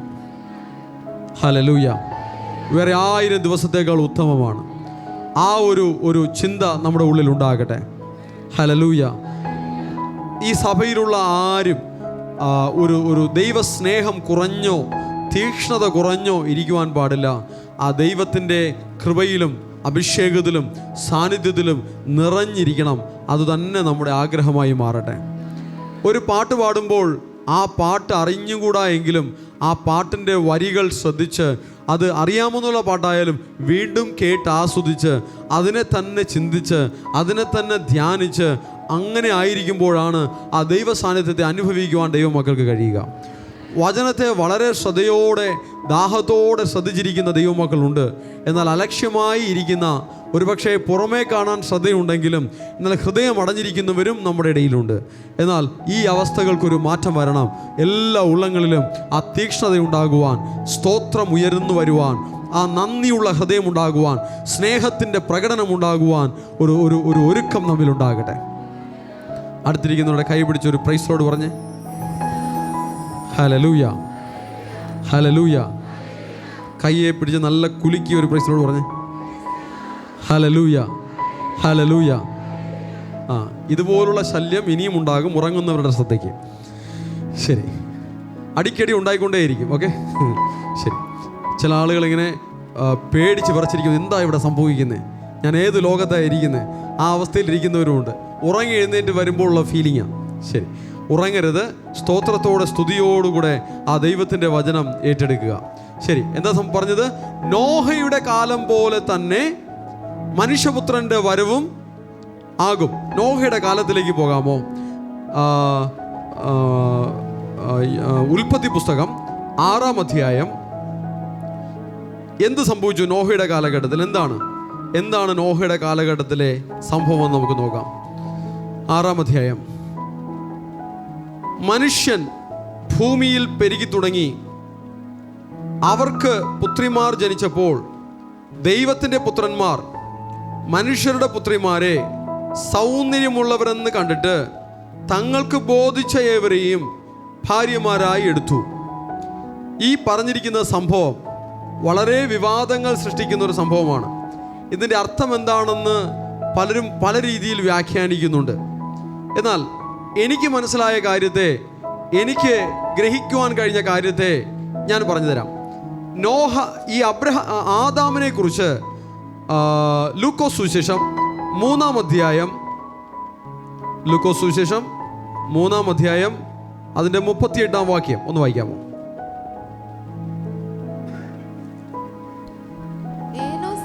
കുമാരൻ, സേത്ത് ആദാമിൻ കുമാരൻ, ആദാം ദേവനാൽ ഉണ്ടാനവൻ. ഓക്കെ, തമിഴിൽ ആദാം ദേവനാൽ ഉണ്ടാനവൻ എന്നാണ് എഴുതിയിരിക്കുന്നത്. എന്നാൽ മലയാളത്തിൽ ആദാം ദൈവത്തിൻ്റെ മകൻ എന്നാണ് എഴുതിയിരിക്കുന്നത്. ഇംഗ്ലീഷ് ബൈബിളിലും Adam the son of God, ദൈവത്തിൻ്റെ പുത്രൻ എന്നാണ് എഴുതിയിരിക്കുന്നത്. അപ്പോൾ ആദാം ആരാണ്? ദൈവത്തിൻ്റെ പുത്രൻ. ഇവിടെ ഉൽപ്പത്തി പുസ്തകം 6-ാം അധ്യായത്തിലും അതിൻ്റെ 2-ാം വാക്യത്തിലും അവിടെ എന്താ പറയുന്നേ? ദൈവത്തിൻ്റെ പുത്രന്മാർ. ആദാം ആരുടെ പുത്രൻ? ദൈവത്തിൻ്റെ പുത്രൻ. ഇവിടെ ഉൽപ്പത്തി 6:2 ദൈവത്തിൻ്റെ പുത്രന്മാർ. എന്താണ് അതിൻ്റെ അർത്ഥം? ദൈവം ആദാമിനെ പോലെ തന്നെ അധികം ആളുകളെ സൃഷ്ടിച്ചു. ദൈവത്തിൻ്റെ പുത്രൻ എന്ന് പറയുമ്പോൾ തന്നെയും അവർ മനുഷ്യരാണ്. ആദാം മനുഷ്യനാണ്. ദൈവത്തിൽ നിന്നും പിതൃത്വമുള്ളത് കൊണ്ട്, ദൈവം മറ്റൊരു മാതാവോ പിതാവോ ആയി മറ്റൊരു മനുഷ്യനില്ലാത്തത് കൊണ്ട് ദൈവത്തിൻ്റെ പുത്രൻ. അതുപോലുള്ളൊരു ദൈവപുത്രന്മാരെ കുറിച്ച് ഇവിടെ പറയുന്നു. എന്നാൽ ആദാം ഒരു എക്സാമ്പിളാണ്. ആദാമിന് ആരാണ് ഭാര്യയെ കൊടുത്തത്? ആലോചിച്ച് പറഞ്ഞാൽ മതി. ഇമ്മീഡിയറ്റ്ലി പറഞ്ഞോളൂ. ദൈവം. ആദാമിന് ആരാണ് ഭാര്യയെ കൊടുത്തത്? ദൈവം. എന്നാൽ വീണ്ടും അനേക ദൈവപുത്രന്മാരെ ദൈവം സൃഷ്ടിച്ചു എങ്കിൽ അവർക്കും ദൈവം തന്നെ ഭാര്യമാരെ കൊടുക്കും, അല്ലേ? കൊടുക്കില്ലേ? കൊടുക്കും. എന്നാൽ ഈ ദൈവപുത്രന്മാരിൽപ്പെട്ട, അതായത് ആദാമിൻ്റെ അതേ സ്റ്റേറ്റസിൽപ്പെട്ട മറ്റു ദൈവപുത്രന്മാർ എന്ത് സംഭവിച്ചു? അവർ തങ്ങൾക്ക് ബോധിച്ച ഏവരെയും, മനുഷ്യരുടെ പുത്രിമാരെ സൗന്ദര്യമുള്ളവരെന്ന് കണ്ടിട്ട് തങ്ങൾക്ക് ബോധിച്ച ഏവരെയും ഭാര്യമാരായി എടുത്തു. അവർ തങ്ങൾക്ക് ബോധിച്ച ഏവരെയും ഭാര്യമാരായി എടുക്കുവാൻ പാടില്ല. ആദാമിന് ദൈവം ഹൗവയെ കൊടുത്തതുപോലെ അവർ ദൈവപുത്രന്മാരിൽ നിന്ന് ഉള്ള അതേ കാറ്റഗറിയിൽ ഇരിക്കുന്നത് കൊണ്ട് അവർക്കുള്ള ഭാര്യമാരെ ദൈവം കൊടുത്തതുപോലെ തന്നെ അവർ അതിനെ പരിപാലിക്കണം. മനുഷ്യനിൽ നിന്നും കുഞ്ഞുങ്ങൾ ജനിക്കുമ്പോൾ അതിൽ നിന്നും വളർന്നു വരുന്ന കുഞ്ഞുങ്ങളെ, പെൺകുട്ടികളെ, ഭാര്യമാരെ, അവരിൽ നിന്നും മനുഷ്യരിൽ നിന്നും ജനിച്ചവരെ ദൈവത്താൽ ഉണ്ടാക്കപ്പെട്ട ദൈവപുത്രന്മാർ എടുക്കാൻ പാടില്ല. അതാണ് ഇവിടുത്തെ പ്രശ്നം. ക്ലിയർ ആയോ? എത്ര പേർക്ക് മനസ്സിലായി? ശരി, മനസ്സിലാവാത്തവർ ഇത് കഴിഞ്ഞിട്ട് എൻ്റെ അടുത്ത് ഒന്ന് ചോദിച്ചോളൂ. ഫൈൻ. ഓക്കെ, ഭാര്യമാരെ എടുത്തു. ആ സമയം ഇങ്ങനെ സംഭവിച്ചപ്പോൾ ദൈവം പറയുകയാണ് 3-ാം വാക്യത്തിൽ, അപ്പോൾ യഹോവ മനുഷ്യനിൽ എൻ്റെ ആത്മാവ് സദാകാലവും വാദിച്ചു കൊണ്ടിരിക്കുകയില്ല. അവർ ജഡം തന്നെയല്ലോ, എങ്കിലും അവൻ്റെ കാലം 120 സംവത്സരമാകും എന്ന് അരുളി ചെയ്തു. ഈ ഒരു സിറ്റുവേഷൻ വന്നതോടുകൂടെ മനുഷ്യൻ്റെ ആയുസ്സിനെ ദൈവം വെട്ടിച്ചുരുക്കി. മനുഷ്യൻ്റെ ആയുസ് ദൈവം ആദിയിൽ സൃഷ്ടിച്ചപ്പോൾ അവർ പാപം ചെയ്യുന്നതിന് മുന്നേ മനുഷ്യൻ്റെ ആയുസ് എത്രയായിരുന്നു? പറഞ്ഞേ. 900,000. 1000 വർഷം ജീവിച്ചോളൂ എന്ന് പറഞ്ഞാണോ ദൈവം അവരെ സൃഷ്ടിച്ചത്? മരണമില്ലായിരുന്നു. അവരെ മരിക്കുമെന്നൊരു കാര്യം ദൈവം വെച്ചില്ല. മരണമില്ലാത്ത മനുഷ്യനെയാണ് ദൈവം സൃഷ്ടിച്ചത്. ഓക്കെ, അതിൻ്റെ അർത്ഥം എന്താ? നിത്യജീവനുള്ള മനുഷ്യനെയാണ് ദൈവം സൃഷ്ടിച്ചത്. ഓക്കെ, കർത്താവ് നമുക്ക് വാഗ്ദത്തം ചെയ്ത കാര്യം എന്താ? അവനെ കൈക്കൊണ്ട് അവൻ്റെ നാമത്തിൽ വിശ്വസിക്കുന്ന ഏവർക്കും ദൈവമക്കളാകുവാൻ അധികാരം കൊടുത്തു. ഓക്കെ, തൻ്റെ ഏകജാതനായ പുത്രനിൽ വിശ്വസിക്കുന്ന ഏവനും നശിച്ചു പോകാതെ നിത്യജീവൻ പ്രാപിക്കേണ്ടതിന്. അപ്പോൾ ഏദൻ തോട്ടത്തിൽ അനുസരണക്കേട് കാണിക്കുന്നതിന് മുന്നേ മനുഷ്യൻ എന്തുണ്ടായിരുന്നു? നിത്യജീവൻ ഉണ്ടായിരുന്നു. യേശുക്രിസ്തു മുഖാന്തരം മനുഷ്യൻ എന്ത് ലഭിക്കുന്നു? നിത്യജീവൻ ലഭിക്കുന്നു. ആമേൻ. നിങ്ങൾക്ക് ഇഷ്ടപ്പെട്ടില്ല അല്ലേ? അയ്യോ, ഇനി മരിക്കാൻ പറ്റില്ലല്ലോ, എന്ത് ചെയ്യും? ഇതാണ് പ്രശ്നം. നിത്യജീവൻ കർത്താവ് നമുക്ക് തന്നിരിക്കുകയാണ്. ഹല്ലേലൂയ. എന്നാൽ അത് ആദ്യം ഇമ്മീഡിയറ്റ് എഫക്റ്റിൽ നമുക്ക് കിട്ടിയിരിക്കുന്നത് നമ്മുടെ ആത്മാവിലാണ്. എന്നാൽ നമ്മുടെ ശരീരത്തിലും അത് വ്യാപിക്കും. ഒന്നുകിൽ ഹാനോക്കിനെ പോലെ ഏലിയാവിനെ പോലെ ഈ ഭൂമിയിലായിരിക്കുമ്പോൾ തന്നെ കർത്താവിൻ്റെ വരവ് സംഭവിക്കുന്നതിന് മുന്നേ നമ്മുടെ ശരീരത്തിൽ അത് വ്യാപിക്കാനുള്ള ഓപ്ഷനുമുണ്ട്. അതല്ല എങ്കിൽ ക്രിസ്തുവിൽ മരിച്ചവർ കാഹളം ധ്വനിക്കുമ്പോൾ ആ കാഹള ധ്വനിയെങ്കിൽ ആ ഒരു നിത്യജീവൻ്റെ അനുഭവത്തിലേക്ക് ശരീരത്തിലേക്ക് അത് പ്രാപിക്കുന്ന ഒരു അവസ്ഥയുമുണ്ട്. നിത്യജീവനുള്ളൊരു മനുഷ്യൻ അവൻ ആരെ പോലെ ഇരിക്കുമെന്ന് പറഞ്ഞാൽ, ഹാനോക്ക് എടുക്കപ്പെട്ടതിന് ശേഷം എങ്ങനെയാണോ, ഏലിയാവ് എടുക്കപ്പെട്ടതിന് ശേഷം എങ്ങനെയാണോ, മറുരൂപ മലയിൽ യേശുവിൻ്റെ അടുക്കൽ മോശയും ഏലിയാവും ഇറങ്ങി വന്നപ്പോൾ അവർ എങ്ങനെയാണോ ഇരുന്നത് അതുപോലിരിക്കും. ഉയർത്തെഴുന്നേറ്റതിന് ശേഷം യേശു കർത്താവ് എങ്ങനെയാണോ ഇരിക്കുന്നത് അതുപോലിരിക്കും. അങ്ങനെ ഒരു നിത്യജീവന്റെ അനുഭവത്തിലേക്കാണ് കർത്താവ് നമ്മെ വിളിച്ചിരിക്കുന്നത്. ഹല്ലേലൂയ. നിത്യജീവൻ നമ്മുടെ ശരീരത്തിൽ വ്യാപിച്ചു കഴിഞ്ഞാൽ, ഹാനോക്കിൻ്റെ അനുഭവത്തിൽ നമ്മൾ എടുക്കപ്പെട്ട അനുഭവത്തിൽ വന്നു കഴിഞ്ഞാൽ, ഏലിയാവിൻ്റെ എടുക്കപ്പെട്ട അനുഭവത്തിൽ നമുക്ക് നമ്മുടെ ശരീരത്തിൽ ഒരു രൂപാന്തരം സംഭവിച്ചു കഴിഞ്ഞാൽ, ബുള്ളറ്റിനും മിസൈലിനും ബോംബിനും നമ്മളെ ഒന്നും ചെയ്യാൻ പറ്റില്ല. ഹല്ലേലൂയ. ഇപ്പോൾ ശരീരത്തെ മാത്രം നശിപ്പിക്കുവാൻ കഴിയുന്ന ഒരു കാര്യമാണ് ഈ ഭൂമിയിലുള്ളത്. ആത്മാവിനെ ബോംബിനും മിസൈലിനും ഒന്നും നശിപ്പിക്കുവാൻ കഴിയില്ല. ഹല്ലേലൂയ. സാത്താനും നശിപ്പിക്കുവാൻ കഴിയില്ല. ക്രിസ്തുവിലുള്ള ദൈവത്തിൻ്റെ മക്കൾ ക്രിസ്തുവിൽ സുരക്ഷിതരാണ്. ഹല്ലേലൂയ. ഹല്ലേലൂയ. വചനം കേൾക്കാനും വചനം ചിന്തിക്കാനും വചനം അറിയുവാനും ഉള്ള നല്ല ഹൃദയം, നല്ല ഉള്ളം നമുക്ക് വേണം. അടുത്ത് കൈപിടിച്ച് പറഞ്ഞ്, വചനം കേൾക്കണം, വചനം ചിന്തിക്കണം, വചനം സംസാരിക്കണം. ഹല്ലേലൂയ. കർത്താവിൻ്റെ സാന്നിധ്യം നിങ്ങളിൽ വർദ്ധിച്ചു വരുമ്പോൾ, നിങ്ങൾ സംസാരിക്കുമ്പോൾ തന്നെ നിങ്ങളുടെ വായിൽ വചനങ്ങൾ വരും. കർത്താവിൻ്റെ സാന്നിധ്യം കുറഞ്ഞു വരുമ്പോൾ വചനം പിന്നെ വരില്ല. എൻ്റെ കൂടെ കിങ്സ്ലി ബേറും സുനിൽ ബേറെല്ലാം വിസിറ്റിങ്ങിന് വരാറുണ്ട്. നേരത്തെയൊക്കെ വിസിറ്റിങ്ങിന് പോകുന്ന സമയത്ത് അവർ എപ്പോൾ വായി തുറന്നാലും വചനമേ സംസാരിക്കുകയുള്ളൂ. ഓരോ ഞായറാഴ്ച കഴിഞ്ഞിട്ടും വചനമേ സംസാരിക്കുകയുള്ളൂ. നമ്മുടെ സുനിൽ ബേർ ഇപ്പോൾ വിജയുടെ കൂടെ പോയതിന് ശേഷം ഇപ്പോൾ വചനം സംസാരിക്കുന്നത് കേൾക്കാനേ ഇല്ല. വളരെ അപൂർവമായിട്ട് മാത്രമേ സംസാരിക്കുന്നുള്ളൂ. എന്നാൽ വിജയെക്കുറിച്ച് സംസാരിക്കുന്നത് കേൾക്കാൻ പറ്റുന്നുണ്ട്, കർത്താവിനെക്കുറിച്ച് സംസാരിക്കുന്നത് കേൾക്കാൻ പറ്റുന്നില്ല. ദൈവത്തിൻ്റെ മക്കൾ പ്രത്യേകം ശ്രദ്ധിക്കുക, ദൈവമക്കളുടെ വായിൽ നിന്ന് വചനം വരണം. അടുത്ത കൈ പിടിച്ച് പറഞ്ഞ്, വചനം വായിൽ നിന്ന് വരണം, സ്തുതി വായിൽ നിന്ന് വരണം, ആരാധന വായിൽ നിന്ന് വരണം, ദൈവത്തിൻ്റെ മഹത്വം വായിൽ നിന്ന് വരണം, സാക്ഷ്യങ്ങൾ വായിൽ നിന്ന് വരണം. വായിൽ നിന്ന് എന്ത് വരണമെന്നാണ് പറഞ്ഞിരിക്കുന്നത്? ഇനിയും ഇത് കഴിഞ്ഞിട്ട് വാ അടച്ച് ഇരിക്കരുത്. യേശുവിനെ പറയുവാൻ, യേശുവിൻ്റെ സ്നേഹത്തെ പറയുവാൻ, യേശുവിൻ്റെ മഹത്വത്തെ ഉയർത്തുവാൻ, കർത്താവിൻ്റെ തേജസ്സിനെ വെളിപ്പെടുത്തുവാനുള്ള ഒരു നല്ല വായ് ഉണ്ടാകട്ടെ. ചില ആളുകൾക്ക് വായി കോട്ടുവാ വിടാൻ വേണ്ടി മാത്രമുള്ളതാണ്. ആഹാരം കഴിക്കുവാനും കോട്ടുവാ വിടാനും പിന്നെ വേറെ എന്തെങ്കിലും തമാശകൾ പറയാനും വേണ്ടി മാത്രമുള്ളതാണ്. അതിനുവേണ്ടി മാത്രം പോരാ, സ്തുതിക്കുവാനായി വായ ഉപയോഗിക്കണം. അപ്പോൾ ചിലർ പറയും, ഞാൻ ഇങ്ങനെ ഇരുന്ന് സ്തുതിച്ചുകൊണ്ടേയിരിക്കുകയാണ്, ഇടയ്ക്കിടയ്ക്ക് ഇങ്ങനെ ബ്രേക്ക് പിടിച്ചിരുന്ന് ഞാൻ സ്തുതിച്ചുകൊണ്ടിരിക്കുകയാണ്. അങ്ങനത്തെ സ്തുതിയല്ല വേണ്ടിയത്. ആ വായിൽ നിന്ന് സ്തുതി വരട്ടെ. അടുത്ത് കൈ പിടിച്ച് കൈ പിടിച്ച് കുലുക്കുക. ഉറങ്ങിയാലും കുഴപ്പമില്ല, ഉറങ്ങിയിരിക്കുന്നവരുടെ കയ്യെ വലിച്ചെടുത്ത് കുലുക്കി പറഞ്ഞേ. വായിൽ നിന്ന് സ്തുതി വരണം. ജോൺ ബർ, സെൽവൻ സുമാർ ഒന്ന് ഹെൽപ്പ് ചെയ്യൂ. ശരി, ഓക്കെ. ഇതൊരു ഹെൽപ്പാണ്, ഒരു ചാരിറ്റി, ഒരു കാരുണ്യ പ്രവർത്തനം. ശരി, ഓക്കെ. വായിൽ നിന്ന് സ്തുതി വരണം. ഈ വചനം കേൾക്കുമ്പോഴെല്ലാം, കർത്താവിൻ്റെ പാദത്തിലിരിക്കുമ്പോഴെല്ലാം സ്തുതിയോടെ, സ്തോത്രത്തോടെ ഇരിക്കണം. സ്തുതിച്ചുകൊണ്ടേയിരിക്കണം. എന്നെ കൊണ്ട് ഇവിടെ നിന്ന് പറയിപ്പിക്കരുത്, സ്തുതിച്ചുകൊണ്ടേയിരിക്കണമെന്ന്. നിങ്ങൾ സ്തുതിക്കണം, ഓട്ടോമാറ്റിക്കലി സ്തുതിച്ചേക്കണം. ഹല്ലേലൂയ. നിങ്ങൾ ഇരുന്ന് തന്നെ സ്തുതിക്കണമെന്നില്ല. അപ്പോൾ ചിലർ വിചാരിക്കും എന്നാൽ പിന്നെ ഇവിടെ കിടന്ന് സ്തുതിക്കാം. എഴുന്നേറ്റ് ഇരുന്ന് വേണമെങ്കിൽ സ്തുതിക്കാം. ഇടയ്ക്കിടയ്ക്ക് ആ മഹത്വമുള്ള കാര്യങ്ങൾ കേൾക്കുമ്പോൾ ആരാധിക്കാം, സ്തോത്രം പറയാം, നന്ദി പറയാം. ആ ഒരു ഉണർവ് നിങ്ങളിൽ വെളിപ്പെടട്ടെ. ഉണർവോടുകൂടെ ഇരുന്ന് കർത്താവിൻ്റെ പാദത്തിലിരുന്ന് കർത്താവിൻ്റെ ആ തിരുവചനങ്ങൾ ഏറ്റെടുക്കാം. വളരെ ആഴമേറിയ കാര്യങ്ങൾ നിങ്ങളോട് പറയണമെന്നുണ്ട്. പക്ഷേ നിങ്ങൾ ഈ ഗതികേടിലിരുന്നാൽ എനിക്ക് പറയാൻ പറ്റില്ല.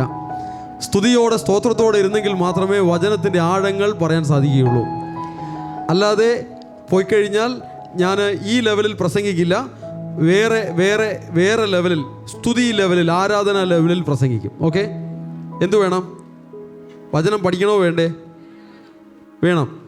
നോക്കട്ടെ, പരിശോധിച്ച് നോക്കട്ടെ. ടെസ്റ്റിംഗ്. ഓക്കെ. അപ്പോൾ കർത്താവ് പറയുകയാണ്, മനുഷ്യനിൽ എൻ്റെ ആത്മാവ് സദാകാലവും വാദിച്ചു കൊണ്ടിരിക്കുകയില്ല. അവൻ ജഡം തന്നെയല്ലോ, എങ്കിലും അവൻ്റെ കാലം 120 സംവത്സരമാകും. ശ്രദ്ധിക്കൂ, മനുഷ്യൻ പാപം ചെയ്യുന്നതിന് മുന്നേ അവന് മരണമില്ല.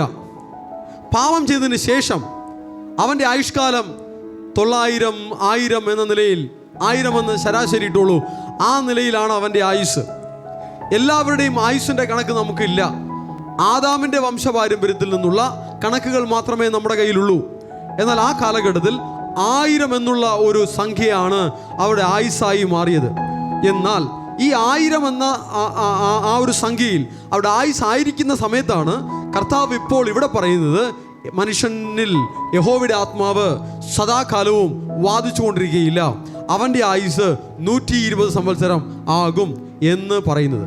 അങ്ങനെയെങ്കിൽ ഇന്ന് നാം ജീവിക്കുന്ന കാലഘട്ടം 120 വർഷത്തിൻ്റെ കാലഘട്ടത്തിലാണ് ജീവിക്കുന്നത്. ഇപ്പോൾ മനുഷ്യൻ്റെ ആയുസ് ഏത് കാലഘട്ടത്തിലാണ്? 120. മോശ പറയുന്നു 70 വയസ്സ്, ഏറിയാൽ 80 വയസ്സ് എന്ന് പറയുമ്പോഴും യഥാർത്ഥത്തിൽ ദൈവം അവിടെ വെച്ചിരിക്കുന്നത് 120 എന്തുകൊണ്ടാണ് 70ഉം 80ഉം എന്ന് മോശ പറയുന്നത്? മര്യാദയ്ക്ക് ആഹാരം കഴിക്കാതെ ലൈഫ് സ്റ്റൈലിൽ പോരായ്മകളുള്ളപ്പോൾ 70-80 വയസ്സാകുമ്പോൾ മരിച്ചു പോകും. പക്ഷേ അതിനെ ദൈവത്തിൻ്റെ ഡിസൈനിങ് അനുസരിച്ച്, വചനപ്രകാരം ജീവിതത്തെ ക്രമീകരിച്ചാൽ, ജീവിതത്തെ ചിട്ടപ്പെടുത്തിയാൽ, സൃഷ്ടാവ് എങ്ങനെയാണോ അതിനെ മാനുഫാക്ചർ ചെയ്തിരിക്കുന്നത് അതിൻ്റെ ഡിസൈനിങ് അനുസരിച്ച് ആ ശരീരത്തെ ഉപയോഗിച്ചാൽ ശരീരത്തിന് ആയുസ് വർദ്ധിക്കും. ഹല്ലേലൂയ. അപ്പോൾ നിങ്ങളാരും 50-ാമത്തെ വയസ്സിലോ 60-ാമത്തെ വയസ്സിലോ മരിച്ചു പോകുമെന്ന വിശ്വാസത്തിൽ ജീവിക്കേണ്ട. ആയുസ് കർത്താവ് ആൾറെഡി 120 വർഷം ശരീരത്തിന് അനുവദിച്ചിട്ടുണ്ട്. ആത്മാവിൽ നിത്യജീവനും ശരീരത്തിൽ 120 വർഷവും അനുവദിച്ചിട്ടുണ്ട്. അതുകൊണ്ട് നിങ്ങളെല്ലാവരും 120 വയസ്സ് കഴിഞ്ഞിട്ടേ മരിക്കാവും. ഒന്ന് ആഗ്രഹിക്കുക. നിങ്ങൾ ചിന്തിക്കും, പാസ്റ്റർ ഇങ്ങനെ പറഞ്ഞാൽ ഇപ്പം ഞാനെന്താ ചെയ്യാനോ, എപ്പോൾ മരിക്കുന്ന ആർക്കറിയാം? ഇതാണ് അവസ്ഥ. എങ്കിലും വിശ്വസിക്കുക, ശരീരത്തിൽ 120 വയസ്സ് വരെ എനിക്ക് ജീവിക്കണം. ചൈനയിലും ജപ്പാനിലും ഒക്കെ അവർ സർവ്വസാധാരണമായിട്ട് തന്നെ 100ഉം 90ഉം 110ഉം 120ഉം വയസ്സ് വരെ ജീവിക്കുന്നുണ്ട്. അതിൻ്റെ അർത്ഥം ദൈവം 120 എന്ന് പറയുന്നൊരു ലിമിറ്റ് വെച്ചിരിക്കുമ്പോൾ ഇതിൽ മനുഷ്യൻ ഇന്നും ഈ ഭൂമിയിലുണ്ട്. അത് സംഭവിക്കാത്ത കാര്യമല്ല, സംഭവിക്കുന്ന കാര്യം തന്നെ. എന്നാൽ ഈ 120 എന്നുള്ളത് ദൈവം വെച്ച ലിമിറ്റേഷൻ ആണെങ്കിലും ദൈവത്തിൻ്റെ വാഗ്ദത്ത പ്രകാരം ഇതിനെ വീണ്ടും എക്സ്റ്റെൻഡ് ചെയ്യാൻ ഓപ്ഷൻസ് ഉണ്ട്. എൻ്റെ ഒരു ചെറിയ ചിന്ത അനുസരിച്ച് അതൊരു 160 വരെ പോകാനുള്ള ഓപ്ഷൻ ഉണ്ട്. ഓക്കെ, ദീർഘായുസ് കർത്താവ് വാഗ്ദത്തം ചെയ്തിരിക്കുകയാണ്. പല സിറ്റുവേഷനിൽ മാതാവിനെയും പിതാവിനെയും ബഹുമാനിക്കുക, അവിടെ ദീർഘായുസ് എന്നുള്ള വാഗ്ദത്തമുണ്ട്. അത്യുന്നതൻ്റെ മറവിൽ വസിക്കുക, അവിടെ ദീർഘായുസ് എന്നുള്ള വാഗ്ദത്തമുണ്ട്. ഹല്ലേലൂയ. എനിവേ, മനുഷ്യൻ്റെ ആയുസ് മിനിമം 120 എന്നുള്ളത് ദൈവം ഓൾറെഡി ഡിസൈൻ ചെയ്തിട്ടുണ്ട്. ഗ്രേസ് പീരീഡ് വീണ്ടും അധികം ലഭിക്കുവാൻ വാഗ്ദത്തങ്ങളിലൂടെയും ദൈവത്തോടുള്ള ബന്ധത്തിലും ഓപ്ഷൻസും ഉണ്ട്. ഇത് ഞാൻ ഈ പറഞ്ഞത് ശരീരത്തെക്കുറിച്ചാണ്. എന്നാൽ ക്രിസ്തുവിലുള്ള ദൈവമക്കൾക്ക് ആത്മാവിൽ മരണമില്ല. ഈ ആത്മാവിൽ മരണമില്ലാത്ത കാര്യം മാത്രമല്ല കർത്താവ് നമുക്ക് തന്നിരിക്കുന്നത്, ശരീരം പോലും രൂപാന്തരപ്പെട്ടൊരു ശരീരത്തെ കർത്താവ് നമുക്ക് തരും. അടുത്ത ആഴ്ചയിൽ ആ രൂപാന്തരപ്പെട്ട ശരീരത്തെക്കുറിച്ച് നമുക്ക് ചിന്തിക്കാം. അടുത്ത ആഴ്ച ആണോ ഈസ്റ്റർ, അല്ലേ? ഈസ്റ്റർ ദിവസം കർത്താവിൻ്റെ ഉയർപ്പിനെ എല്ലാവരും ഓർക്കുന്ന സമയം, കർത്താവ് ഉയർത്തുന്നതിൻ്റെ ശരീരം അതെങ്ങനെയുള്ള ശരീരമാണ്, ആ രൂപാന്തരപ്പെട്ട ശരീരം എങ്ങനെയുള്ള ശരീരമാണ്, ആ ശരീരം നമുക്ക് എങ്ങനെ പ്രാപിക്കാം എന്നുള്ള കാര്യത്തെക്കുറിച്ച് നമുക്ക് ചിന്തിക്കാം. നമ്മളിവിടെ പ്രസംഗിക്കുന്നതും ചിന്തിക്കുന്ന വചനങ്ങളും അത് വെറുതെ കേട്ടിരിക്കാൻ വേണ്ടി മാത്രമല്ല, പ്രയോഗിക്കാനുള്ളതാണ്, പ്രാക്ടീസ് ചെയ്യാനുള്ളതാണ്. വെറുതെ കേട്ടിരിക്കുവാനല്ല, അത് ഉപയോഗിക്കണം. ഹല്ലേലൂയ.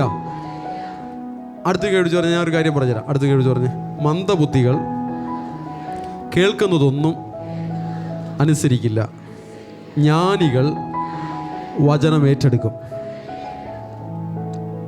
ഓക്കെ അല്ലേ? എൻ്റെ അടുത്ത് ഒരു വിഷമം തോന്നിയിട്ട് കാര്യമില്ല. മന്ദബുദ്ധികൾ വചനം ഏറ്റെടുക്കില്ല, ജ്ഞാനികൾ വചനം ഏറ്റെടുക്കും. ചിലരിങ്ങനെ ആലോചിക്കും, എല്ലാവരെയും വിളിച്ചു വരുത്തി ഇവിടെ ഇരുത്തി മന്ദബുദ്ധികൾ എന്ന് വിളിക്കുകയാണെന്ന്. ഞാനല്ല വിളിക്കുന്നത്, ഞാനൊരു വചനം കൂടെ കാണിച്ചു തരാം, എന്നിട്ട് നമുക്കിതിലേക്ക് വരാം, പ്രശ്നം സോൾവ് ആകട്ടെ. ലൂക്കോസ് സുവിശേഷം 24-ാം അധ്യായം 25-ാം വാക്യത്തിൽ അവിടെ ഒരു വചനം വായിക്കാം. ലൂക്കോസ് സുവിശേഷം 24-ാം അധ്യായം 25-ാം വാക്യം വായിച്ചേ. വായിച്ചോ വേഗം. அப்பொழுது அவர் அவர்களை நோக்கி, தீர்க்கதரிசிகள் சொன்ன யாவையும் விசுவாசிக்கிறதற்கு புத்தி இல்லாத மந்த இருதயம் உள்ளவர்களே. മലയാളത്തിൽ വായിച്ചാൽ അല്പം കൂടെ വ്യക്തമാകും.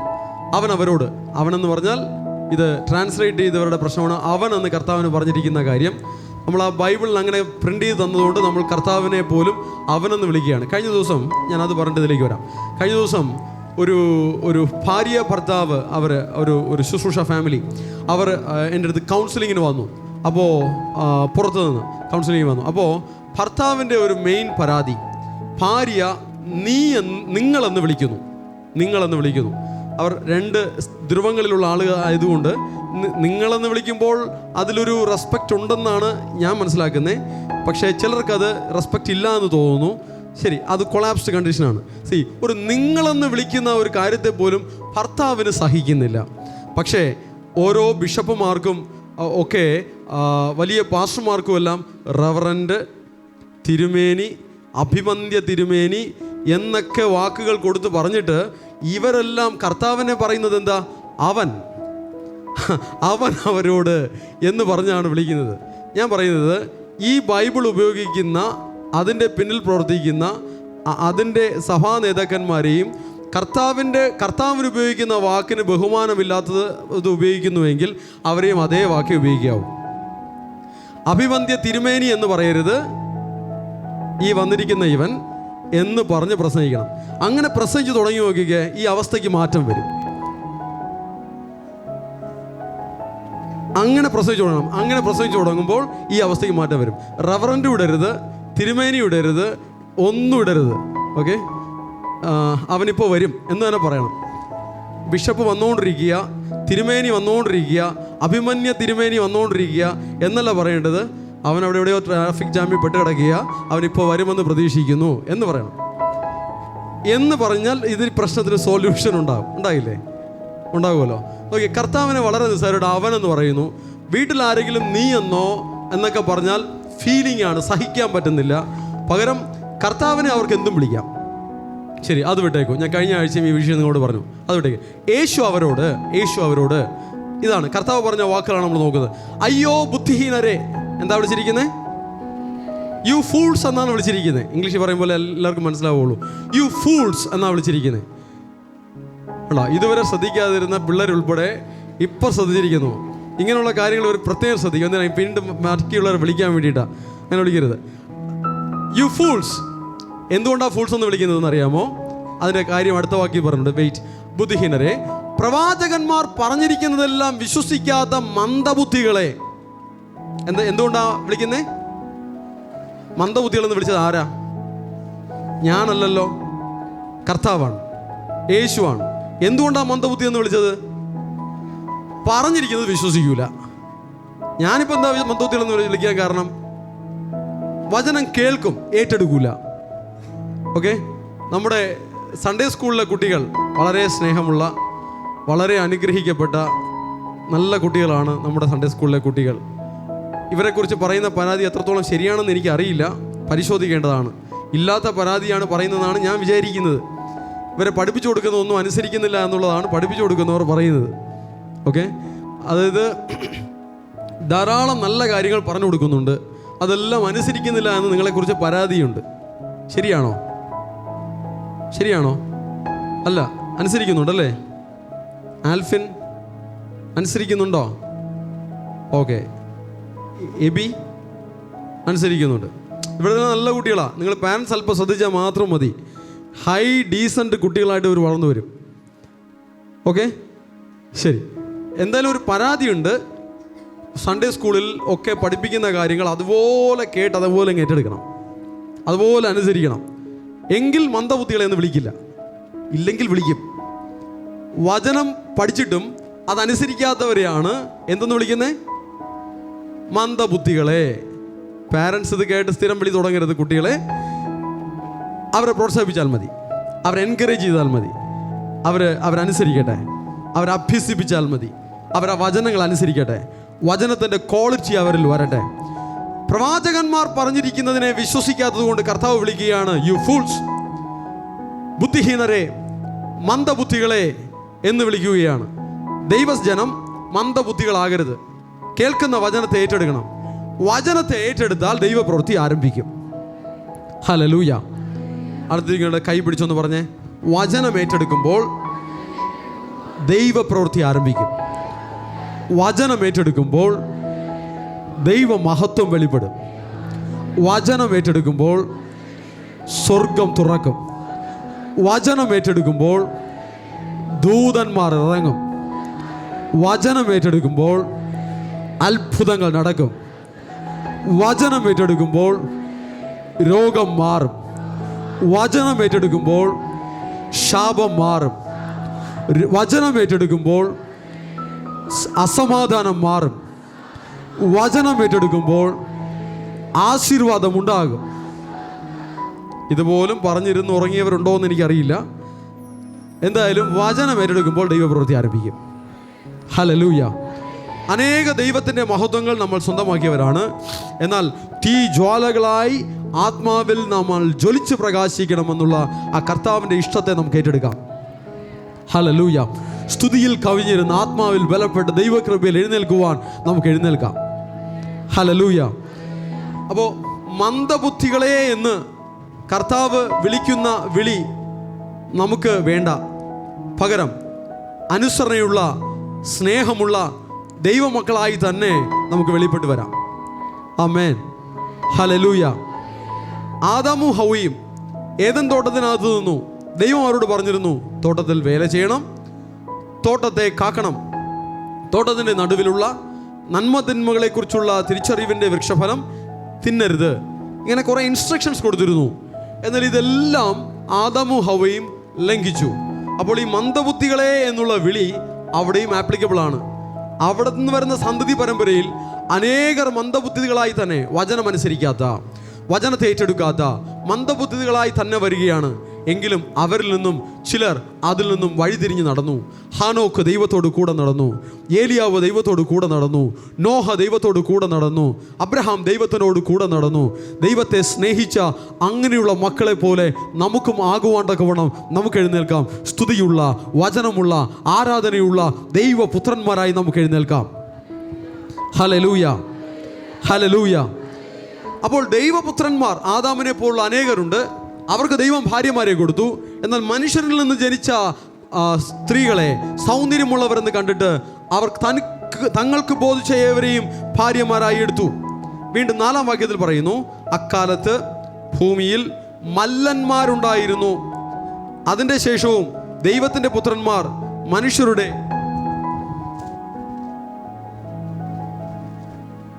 പുത്രിമാരുടെ അടുക്കൽ ചെന്നിട്ട് അവർ മക്കളെ പ്രസവിച്ചു. ഇവരാകുന്നു പുരാതന കാലത്തെ വീരന്മാർ, കീർത്തിപ്പെട്ട പുരുഷന്മാർ തന്നെ. ആ കാലത്ത് വളരെ ഡിഫറൻറ്റ് ലെവലിലുള്ള മനുഷ്യരുണ്ടായിരുന്നു. മല്ലന്മാരുണ്ടായിരുന്നു, പുരാതന വീരന്മാരുണ്ടായിരുന്നു. അങ്ങനെ പലതരത്തിലുള്ള മനുഷ്യർ അവിടെ ഉണ്ടാവുകയാണ്. 5-ാം വാക്യത്തിൽ ഭൂമിയിൽ, ഇവിടെ ദൈവത്തിൻ്റെ കാര്യം ഇവിടെ പറയുകയാണ്, ഭൂമിയിൽ മനുഷ്യൻ്റെ ദുഷ്ടത വലിയതെന്നും അവൻ്റെ ഹൃദയവിചാരങ്ങളുടെ നിരൂപണമൊക്കെയും എല്ലായ്പ്പോഴും ദോഷമുള്ളത് അത്രയെന്നും യഹോവ കണ്ടു. താൻ ഭൂമിയിൽ മനുഷ്യനെ ഉണ്ടാക്കുക കൊണ്ട് യഹോവ അനുതപിച്ചു. അത് അവൻ്റെ ഹൃദയത്തിന് ദുഃഖമായി. 5ഉം 6ഉം വചനങ്ങളാണ് വളരെയധികം ശ്രദ്ധിക്കേണ്ടത്. ഭൂമിയിൽ മനുഷ്യൻ്റെ ദുഷ്ടത വലിയതെന്നും, ഇത് കേൾക്കുമ്പോൾ തന്നെ ദൈവമക്കൾ ചിന്തിക്കണം, എൻ്റെ ജീവിതത്തിൽ ദുഷ്ടത ഉണ്ടാകുവാൻ പാടില്ല. അവൻ്റെ ഹൃദയവിചാരങ്ങളുടെ നിരൂപണങ്ങളൊക്കെയും എല്ലായ്പ്പോഴും ദോഷമുള്ളത് അത്രയെന്നും, ചിന്തകളിൽ പോലും ഒരു വിടുതലുണ്ടാകണം. ആമേൻ. ചിന്തകളിൽ എന്തുണ്ടാകണം? വിടുതലുണ്ടാകണം. ആരാധിക്കുന്നൊരു ഹൃദയം, ദൈവ സാന്നിധ്യത്തെ ആഗ്രഹിക്കുന്നൊരു ഹൃദയം നമ്മൾ രൂപപ്പെടുത്തി എടുത്തിട്ടുണ്ടെങ്കിൽ അത് തന്നെ ഒരു വിടുതലാണ്. ഹല്ലേലൂയ. ആരാധിക്കാത്ത ഹൃദയം അത് അടിമത്തത്തിൽ കിടക്കുന്ന ജീവിതമാണ്. അവർ നിരാശയിൽ നിന്നും, ടെൻഷനിൽ നിന്നും, കോപത്തിൽ നിന്നും, വേദനയിൽ നിന്നും അവരുടെ മനസ്സ് പുറത്തു വരികയില്ല. യേശുവിനായി പൂർണ്ണമായി സമർപ്പിക്കപ്പെടുമ്പോൾ നിരാശ ഉണ്ടാവുകയില്ല. കർത്താവിലുള്ള സന്തോഷമുണ്ടാകും, പരിശുദ്ധാത്മാവിലുള്ള ഉല്ലാസമുണ്ടാകും. ഏത് പ്രതിസന്ധികളിലും കർത്താവിൻ്റെ പാദത്തിൽ ആരാധിച്ച് ജയമെടുക്കും. ദൈവിക ആലോചന കേട്ട് ജയമെടുക്കും. ദൈവവചനം ധ്യാനിച്ച് ജയമെടുക്കും. ഇങ്ങനെയാണ് ദൈവമക്കൾ ജയമെടുക്കേണ്ടത്. ഹല്ലേലൂയ. സ്വന്തം ചിന്തകളിൽ പോയാൽ ചിന്തകൾ, നിരൂപണങ്ങൾ ദൈവഹിതമല്ലാത്തതായി മാറിപ്പോകും. ആദി മനുഷ്യരിൽ അവരുടെ ചിന്തകൾ പോലും ദൈവത്തിന് ഇഷ്ടമില്ലാത്തതായി മാറിപ്പോയി. വചനം പറയുന്നു, അവൻ്റെ ഹൃദയവിചാരങ്ങളുടെ നിരൂപണമൊക്കെയും ചിന്തയൊക്കെയും എല്ലായ്പ്പോഴും ദോഷമുള്ളതത്രേ എന്ന് യഹോവ കണ്ടു. ഈ വചനം വായിക്കുമ്പോൾ തന്നെ നമുക്ക് ചിന്തിക്കാം, എൻ്റെ ഹൃദയത്തിൻ്റെ നിരൂപണം, ചിന്ത, ആഗ്രഹം ഇതൊന്നും ദൈവത്തിന് ഇഷ്ടമില്ലാത്തതായി മാറരുത്. ഇത് ദൈവത്തിന് ഇഷ്ടമുള്ളതായി മാറണം. ഹൃദയത്തിൽ കരങ്ങളെ വെച്ച് പറഞ്ഞ്, എൻ്റെ ഉള്ളം ദൈവത്തിൻ്റെ ആലയം, എൻ്റെ ആഗ്രഹം ദൈവത്തിനുള്ളത്, എൻ്റെ ജീവിതം കർത്താവിനുള്ളത്, എൻ്റെ സ്നേഹമെല്ലാം കർത്താവിനുള്ളത്, എൻ്റെ ശ്രദ്ധയെല്ലാം കർത്താവിനെ ആരാധിപ്പാനുള്ളത്. ആമേൻ. അങ്ങനെ തന്നെ ഇരിക്കട്ടെ, അങ്ങനെ തന്നെ ഇരിക്കട്ടെ. ചിന്തകൾ ഈ ഭൂമിയിലുള്ള കാര്യങ്ങളിലേക്ക് അലഞ്ഞു പോകുവാൻ വിടരുത്. ചിന്തകൾ ക്രിസ്തുവിൽ ഉറപ്പിക്കാമോ? നമ്മുടെ ലക്ഷ്യം കർത്താവിലാകാമോ? ചിന്തകളെ വചനത്തിൽ ഉറപ്പിക്കാമോ? ചിന്തകളെ പരിശുദ്ധാത്മാവിൽ ഉറപ്പിക്കാമോ? എങ്കിൽ ദൈവത്തിൻ്റെ ജനം ശക്തരായിരിക്കും, അവർ തോറ്റുപോവുകയില്ല. ചിന്തകളിലാണ് സാത്താൻ ദൈവമക്കളെ ജയിക്കുന്നത്. ചിന്തകളിൽ സാത്താൻ ദൈവമക്കളെ തള്ളിയിടുകയാണ്. നിരാശയിൽ ദൈവമക്കളെ തള്ളിയിടുകയാണ്. ഈ ലോകത്തിൻ്റെ പലവിധമായ വിഷയങ്ങളിൽ അവൻ കുടുങ്ങി, അവൻ തകർന്ന് വീഴുവാൻ തക്കവണ്ണമാണ് സാത്താൻ അവനെ കയ്യിലെടുത്തുകൊണ്ടിരിക്കുന്നത്. ഒന്നുകിൽ ചില ബന്ധങ്ങളിൽ, ചില പണത്തിൻ്റെ വിഷയങ്ങളിൽ, വരുമാനത്തിൻ്റെ വിഷയങ്ങളിൽ, തൊഴിലിൻ്റെ വിഷയങ്ങളിൽ, സമ്പത്തിൻ്റെ വിഷയങ്ങളിൽ, ലോകത്തിലെ പലവിധമായ വിഷയങ്ങളിൽ അവൻ്റെ ചിന്തകൾ കുരുങ്ങിക്കിടക്കുവാൻ തക്കവണ്ണം സാത്താൻ അവനെ വശീകരിച്ചു കൊണ്ടിരിക്കുന്നു. ദൈവത്തിൻ്റെ ജനം സാത്താൻ്റെ തന്ത്രത്തെ തിരിച്ചറിയുക. മറ്റൊരു ചിന്തകളിലും നമ്മൾ കുരുങ്ങിക്കിടക്കുവാൻ പാടില്ല. എൻ്റെ ഉള്ളമെല്ലാം കർത്താവിനെ ആരാധിക്കുവാനും സ്തുതിക്കുവാനുമുള്ളതാണ്. എൻ്റെ ചിന്തകളെല്ലാം കർത്താവിനെ ആരാധിക്കുവാനും സ്തുതിക്കുവാനുമുള്ളതാണ്. എൻ്റെ ഉള്ളമെല്ലാം വചനത്തെ ചിന്തിക്കുവാനുള്ളതാണ്. വചനം ചിന്തിക്കുന്ന ഉള്ളം കിട്ടിയാൽ, ആരാധിക്കുന്ന ഉള്ളം കിട്ടിയാൽ വലിയ വിടുതലാണ്. ഹല്ലേലൂയ. 1-ാം സങ്കീർത്തനത്തിൽ വചനം ഇങ്ങനെ പറയുന്നു, ദുഷ്ടന്മാരുടെ ആലോചന പ്രകാരം നടക്കാതെയും പാപികളുടെ വഴിയിൽ നിൽക്കാതെയും. ഇനി ശ്രദ്ധിക്ക്, യഹോവയുടെ ന്യായപ്രമാണത്തിൽ സന്തോഷിച്ച് അവിടുത്തെ ന്യായപ്രമാണത്തെ രാപ്പകൽ ധ്യാനിക്കുന്ന മനുഷ്യൻ ഭാഗ്യവാൻ. ചിന്തയിൽ എന്താണ്? ധ്യാനത്തിൽ എന്താണ്? എന്താണ് ആഗ്രഹം? അതെല്ലാം ലോകത്തിൽ കുടുങ്ങിക്കിടക്കുകയാണോ? അല്ല, വചനത്തിലാണോ? യേശുവിലാണോ? ഉയരത്തിലാണോ, കർത്താവിലാണോ? ചിന്തകളിൽ യേശു നിറയട്ടെ, ചിന്തകളിൽ വചനം നിറയട്ടെ, ചിന്തകളിൽ ദൈവ സാന്നിധ്യം നിറയട്ടെ, ചിന്തകളിൽ പരിശുദ്ധാത്മാവിന്റെ ശക്തി വെളിപ്പെടട്ടെ, ചിന്തകളിൽ ആരാധന ഉണ്ടാകട്ടെ. ചിന്തയിൽ ഒരു വിടുതൽ വന്നാൽ ദൈവമക്കൾ ശക്തരായി എഴുന്നേൽക്കും. ചിന്തയിൽ ഒരു വിടുതൽ വന്നാൽ സ്വർഗം തുറക്കും. ചിന്തയിൽ ഒരു വിടുതൽ വന്നാൽ ദൈവത്തിന്റെ ദൂതന്മാർ ഇറങ്ങി വരും.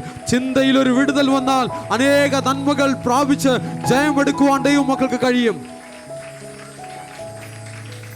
മനുഷ്യന്റെ വാക്കുകൾ അങ്ങനെയുള്ള മനുഷ്യരെ നിരാശപ്പെടുത്തുകയില്ല. മനുഷ്യന്റെ വാക്കുകൾ അങ്ങനെയുള്ള മനുഷ്യരെ മുറിവേൽപ്പിക്കുകയില്ല. മനുഷ്യന്റെ വാക്കുകൾ അവൻ്റെ ഉള്ളത്തെ തൊടുകയില്ല. ഉള്ളത്തിൽ വചനമുണ്ടെങ്കിൽ, ഉള്ളത്തിൽ ദൈവത്തോട് സ്നേഹമുണ്ടെങ്കിൽ, ഉള്ളത്തിൽ ഒരു ക്രമീകരണമുണ്ടെങ്കിൽ മനുഷ്യന്റെ വാക്കുകളോ സാഹചര്യങ്ങളോ അവനെ തകർക്കുവാൻ കഴിയുകയില്ല, അവനെ നിരാശപ്പെടുത്തുവാൻ കഴിയുകയില്ല, അവനെ മുറിവേൽപ്പിക്കുവാൻ കഴിയുകയില്ല. വചനത്താലും ആരാധനയാലും പരിശുദ്ധാത്മാവിന്റെ ശക്തിയാലും അവൻ സകലത്തെയും ജയിക്കും. ജയിക്കുന്ന ദൈവത്തിന്റെ ജനം എഴുന്നേൽക്കട്ടെ.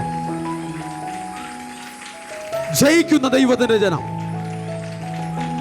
Hallelujah, hallelujah. ജയിക്കുന്ന ദൈവത്തിന്റെ ജനം.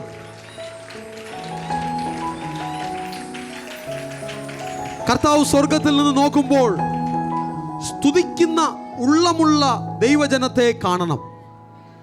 ഹല്ലേലൂയ. കർത്താവ് സ്വർഗത്തിൽ നിന്ന് നോക്കുമ്പോൾ ദൈവവചനത്തിൽ നിന്നും ചിന്തിക്കുന്ന ദൈവമക്കളെ കാണണം. കർത്താവ് സ്വർഗത്തിൽ നിന്ന് നോക്കുമ്പോൾ ദൈവവചനത്തെ കുറിച്ച് സംസാരിക്കുന്ന ഒരു കൂട്ടം മക്കളെ കാണണം. വചനം പറയുന്നു, യഹോവ ഭക്തന്മാർ തമ്മിൽ തമ്മിൽ സംസാരിച്ചു, യഹോവ ശ്രദ്ധ വെച്ച് കേട്ടു. നിങ്ങൾ പരസ്പരം സംസാരിക്കുമ്പോൾ വായിൽ നിന്ന് എന്താണ് വരുന്നത്? കർത്താവിൻ്റെ മഹത്വം വായിൽ നിന്ന് വരുന്നുണ്ടോ? കർത്താവിൻ്റെ തേജസ് നിങ്ങളുടെ സംസാരത്തിൽ വെളിപ്പെടുന്നുണ്ടോ? കർത്താവിൻ്റെ മഹത്വകരമായ സാക്ഷ്യങ്ങളെ നിങ്ങൾ പറയുന്നുണ്ടോ? ആ വചനം നിങ്ങൾ സംസാരിക്കുന്നുണ്ടോ? വായിൽ നിന്നും വചനം വരട്ടെ, വായിൽ നിന്നും ദൈവത്തിനുള്ള മഹത്വം വരട്ടെ, വായിൽ നിന്നും ദൈവ സ്നേഹം പുറപ്പെടട്ടെ. Hallelujah, hallelujah. ഒരുവനെ വിശ്വാസത്തിൽ നിന്നും തള്ളിയിടുന്ന വാക്കുകളാണ് നിന്റെ വായിൽ നിന്ന് വരുന്നതെങ്കിൽ നീ ക്രിസ്തുവിലായിട്ടില്ല. ഒരുവനെ വിശ്വാസത്തിൽ ബലപ്പെടുത്തുന്നതും അവനെ ക്രിസ്തുവിൽ ഉറപ്പിക്കുന്നതുമായ വാക്കുകളാണ് നിന്റെ വായിൽ നിന്ന് വരുന്നതെങ്കിൽ നീ ക്രിസ്തുവിനുള്ളിലുള്ള ആളാണ്. ഹല്ലേലൂയ. വായിലെ സംസാരം കേട്ടാൽ അറിയാം അവൻ ക്രിസ്തുവിനുള്ളിലുള്ളതാണോ ക്രിസ്തുവിന് പുറത്തുള്ളതാണോ എന്ന്. അവൻ്റെ ജീവിതത്തിൽ ക്രിസ്തു ഉണ്ടോ, അവൻ്റെ ജീവിതത്തിൽ ക്രിസ്തു ഇല്ലയോ എന്നുള്ളത്. ക്രിസ്തു നമ്മുടെ ജീവിതത്തിൽ വേണം. അതിന് ചിന്തയിൽ വചനം വേണം, ചിന്തയിൽ ആരാധന വേണം. ഹൃദയം നിറഞ്ഞു കവിയുന്നത് വായി പ്രസ്താവിക്കുന്നു. ചിന്തയിൽ ആരാധനയുണ്ടെങ്കിൽ, ചിന്തയിൽ വചനമുണ്ടെങ്കിൽ വായിൽ നിന്നും ആ വചനം പുറപ്പെടും, വായിൽ നിന്നും ആ സ്തുതി പുറപ്പെടും, വായിൽ നിന്നും സ്തോത്രം പുറപ്പെടും, വായിൽ നിന്നും ദൈവ മഹത്വം പുറപ്പെടും. ഹല്ലേലൂയ. ജ്ഞാനമുള്ള ദൈവമക്കളായി ഈ വചനങ്ങൾ നിങ്ങൾ എല്ലാവരും ഏറ്റെടുക്കുന്നു എന്ന് വിശ്വസിക്കുന്നു, അതിനായി ആഗ്രഹിക്കുന്നു. ആരും ലൂക്കോസ് 24:25 പറഞ്ഞതുപോലെ മന്ദബുദ്ധികളാകാതെ വണ്ണം ആ വചനത്തെ ഏറ്റെടുത്ത് ചിന്തയിൽ ഒരു വിടുതലുള്ളവരായി മാറുമെന്ന് വിശ്വസിക്കുന്നു. ചിന്തയിൽ ഒരു വിടുതലുണ്ടാകട്ടെ. ഇതൊരു അന്ത്യകാലമാണ്. അനേക ദുഷ്ടത വർദ്ധിക്കുന്ന ഒരു കാലഘട്ടമാണ്. മനുഷ്യർ താന്തോന്നികളായി ജീവിക്കുന്ന ഒരു കാലഘട്ടമാണ്. എന്നാൽ യേശുവിൻ്റെ സ്നേഹത്തെ അറിഞ്ഞ ദൈവവൈതലേ, നീ അവരെ പോലെ ആകുവാനുള്ളവരല്ല. ഹല്ലേലൂയ. നിങ്ങളുടെ അടുത്തുള്ളവർ, ചുറ്റുപാടുള്ളവർ, അവർ പല രീതിയിലായിരിക്കാം. നിങ്ങൾ അവരെ ഫോളോ ചെയ്യേണ്ടവരല്ല. നിങ്ങൾ ഫോളോ ചെയ്യേണ്ടത് യേശുവിനെയാണ്, കർത്താവിൻ്റെ വചനത്തെയാണ്. കർത്താവിനെ സ്നേഹിക്കുന്നുവെങ്കിൽ കർത്താവിൻ്റെ വചനത്തെ പ്രമാണിക്കും. കർത്താവിൻ്റെ വചനത്തെ പ്രമാണിച്ചാൽ ദൈവ സാന്നിധ്യം നിങ്ങളെ മൂടി മറയ്ക്കും. വചനം ഉള്ളിലുണ്ടെങ്കിൽ സാത്താൻ ജയിക്കുകയില്ല, സാത്താൻ നിങ്ങളെ തൊടുകയില്ല, സാത്താൻ നിങ്ങളുടെ ഉള്ളിൽ കയറുകയില്ല. ആരെയാണ് സാത്താൻ പിടിക്കുന്നത്? വചനം ഉള്ളിൽ കയറിയിട്ടില്ലാത്ത ദൈവമക്കളെയാണ് സാത്താൻ പിടിക്കുന്നത്. ഹല്ലേലൂയ. വചനം തലച്ചോറിൽ കയറിയവരെയല്ല, വചനം ഹൃദയത്തിൽ കയറിയവരെ സാത്താൻ പിടിക്കുകയില്ല. വചനം തലച്ചോറിൽ മാത്രം കയറിയാൽ പോരാ, വചനത്തെക്കുറിച്ചുള്ള അറിവ് ചിന്തയിൽ മാത്രം ഉണ്ടായാൽ പോരാ, അറിവ് മാത്രം പോരാ. വചനത്തെ ഏറ്റെടുത്ത് പ്രയോഗിക്കുവാനുള്ള നല്ല ഹൃദയം ഉണ്ടെങ്കിൽ സാത്താന് അങ്ങനെയുള്ള മക്കളെ തൊടുവാൻ കഴിയുകയില്ല. ആ ദൈവമക്കൾക്ക് വിരോധമായുള്ള സാത്താന്റെ ആയുധങ്ങൾ നശിച്ചു പോകും. ആ ആയുധങ്ങൾ ഫലിക്കുകയില്ല, തന്ത്രങ്ങൾ ഫലിക്കുകയില്ല. ഈ അന്ത്യകാലത്തിലെ ദൈവജനം വളരെ ജാഗ്രതയോടെ ദൈവത്തെ സ്തുതിച്ച് ചിന്തകളിൽ പോലും ദൈവികമായ ഒരു വിടുതലുള്ളവരായി മാറിയെങ്കിൽ ദൈവത്തിന്റെ പ്രവൃത്തി അവർക്കായി ഉണ്ടാകും. നോഹ എന്നൊരു മനുഷ്യൻ, ഈ ലോകമെല്ലാം അങ്ങനെയാണെങ്കിലും നോഹയ്ക്ക് യഹോവയുടെ കൃപ ലഭിച്ചു. 8-ാം വാക്യത്തിൽ വചനം പറയുന്നു, എന്നാൽ നോഹയ്ക്ക് യഹോവയുടെ കൃപ ലഭിച്ചു. ഹല്ലേലൂയ. ലോകത്തിൽ എത്ര അധികം മനുഷ്യരുണ്ട് എന്നുള്ളതല്ല, R you with Christ? Are you with God? Do you have God in your life? നിങ്ങളുടെ ജീവിതത്തിൽ ദൈവമുണ്ടോ? നിങ്ങളുടെ ഉള്ളിൽ ക്രിസ്തുവുണ്ടോ? നിങ്ങളുടെ ഉള്ളിൽ വചനമുണ്ടോ? ലോകം എങ്ങനെയെന്നുള്ളതല്ല, നാം ക്രിസ്തുവിലാകുവാൻ, നാം ക്രിസ്തുവിനോട് കൂടെ ഇരിക്കുവാൻ, നാം യേശുവിനോട് കൂടെ ഇരിക്കുവാൻ, നാം വചനപ്രകാരമുള്ള ജീവിതമുള്ളവരായി മാറുവാൻ നമുക്കൊരുങ്ങാം. മറ്റുള്ളവരെ നോക്കേണ്ടതില്ല. ലോകത്തെ നോക്കി ലോകത്തിന്റെ വഴിയിൽ പോകേണ്ട, ക്രൂശെ നോക്കി കർത്താവിന്റെ വഴികളിൽ നടക്കാം. ഹല്ലേലൂയ. നമുക്കൊരു നിത്യജീവൻ തരുവാൻ കാൽവരി ക്രൂശിൽ പരമയാഗമായി മാറിയ ആ സ്നേഹത്തെ മറന്നു കളയരുത്. ആ ക്രൂശിനെ നോക്കി യാത്ര ചെയ്യാമോ? ദിനംതോറും ആ ക്രൂശിനെ ധ്യാനിക്കാമോ? ദിനംതോറും ആ സ്നേഹത്തെ ചിന്തിക്കാമോ? ദിനംതോറും ആ സ്നേഹത്തെക്കുറിച്ച് സംസാരിക്കാമോ? എങ്കിൽ വലിയൊരു മാറ്റം, ദൈവ സാന്നിധ്യം, ദൈവ തേജസ് അങ്ങനെയുള്ള മക്കളിൽ നിറയും.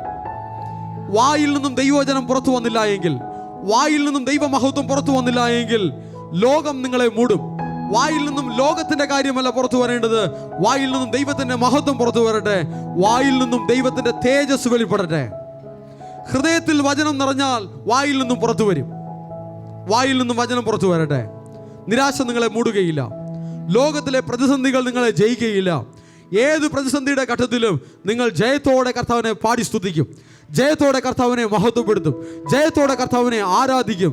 ഏത് സിറ്റുവേഷനിലും കർത്താവിനെ ആരാധിക്കുന്ന ഒരു ദൈവജനമായി മാറാമോ? അപ്പോസ്തലനായ പൗലോസും ശീലാസും അവർ അടികൊണ്ട് ജയിലിൽ അടയ്ക്കപ്പെട്ടു. ശരീരം മുഴുവനും ചതഞ്ഞുപോയി, മുറിവേറ്റു. പക്ഷേ തടവറയിൽ കിടന്ന് രാത്രി ഉറങ്ങേണ്ട സമയത്ത് പോലും കൈകാലുകൾ ആമത്തിലിട്ട് പൂട്ടിയിരിക്കവേ അവർ കർത്താവിനെ രാത്രികാലത്തിൽ പാടി സ്തുതിക്കുകയാണ്. ശരീരം ചതഞ്ഞിരിക്കുന്ന അവസ്ഥയിലും അവർക്ക് ഇല്ലാത്ത കുറ്റങ്ങൾ അവരുടെ തലയിൽ കട്ടിവെച്ച് അവരെ പീഡിപ്പിക്കുന്ന സമയത്തും, അവരെ ശിക്ഷയ്ക്ക് വിധിക്കുവാൻ തക്കവണ്ണം അവർ അറസ്റ്റ് ചെയ്യപ്പെട്ടിരിക്കുന്ന സമയത്തും, അടികൊണ്ട് ജയിലിൽ കിടക്കുന്ന സമയത്തും കർത്താവിനെ സ്തുതിക്കുവാനുള്ള ഹൃദയം പൗലോസിനും ശീലാസിനും ഉണ്ടായെങ്കിൽ അതിൻ്റെ പേരാണ് വിടുതൽ, അതിൻ്റെ പേരാണ് ഒരു ദൈവത്തിൻ്റെ സാന്നിധ്യം. ഹല്ലേലൂയ. எந்த காலத்திலும் எந்த நேரத்திலும் நன்றியால் உம்மை நான் துதிப்பேன். இயேசுவே உம்மை நான் துதிப்பேன், துதிப்பேன்.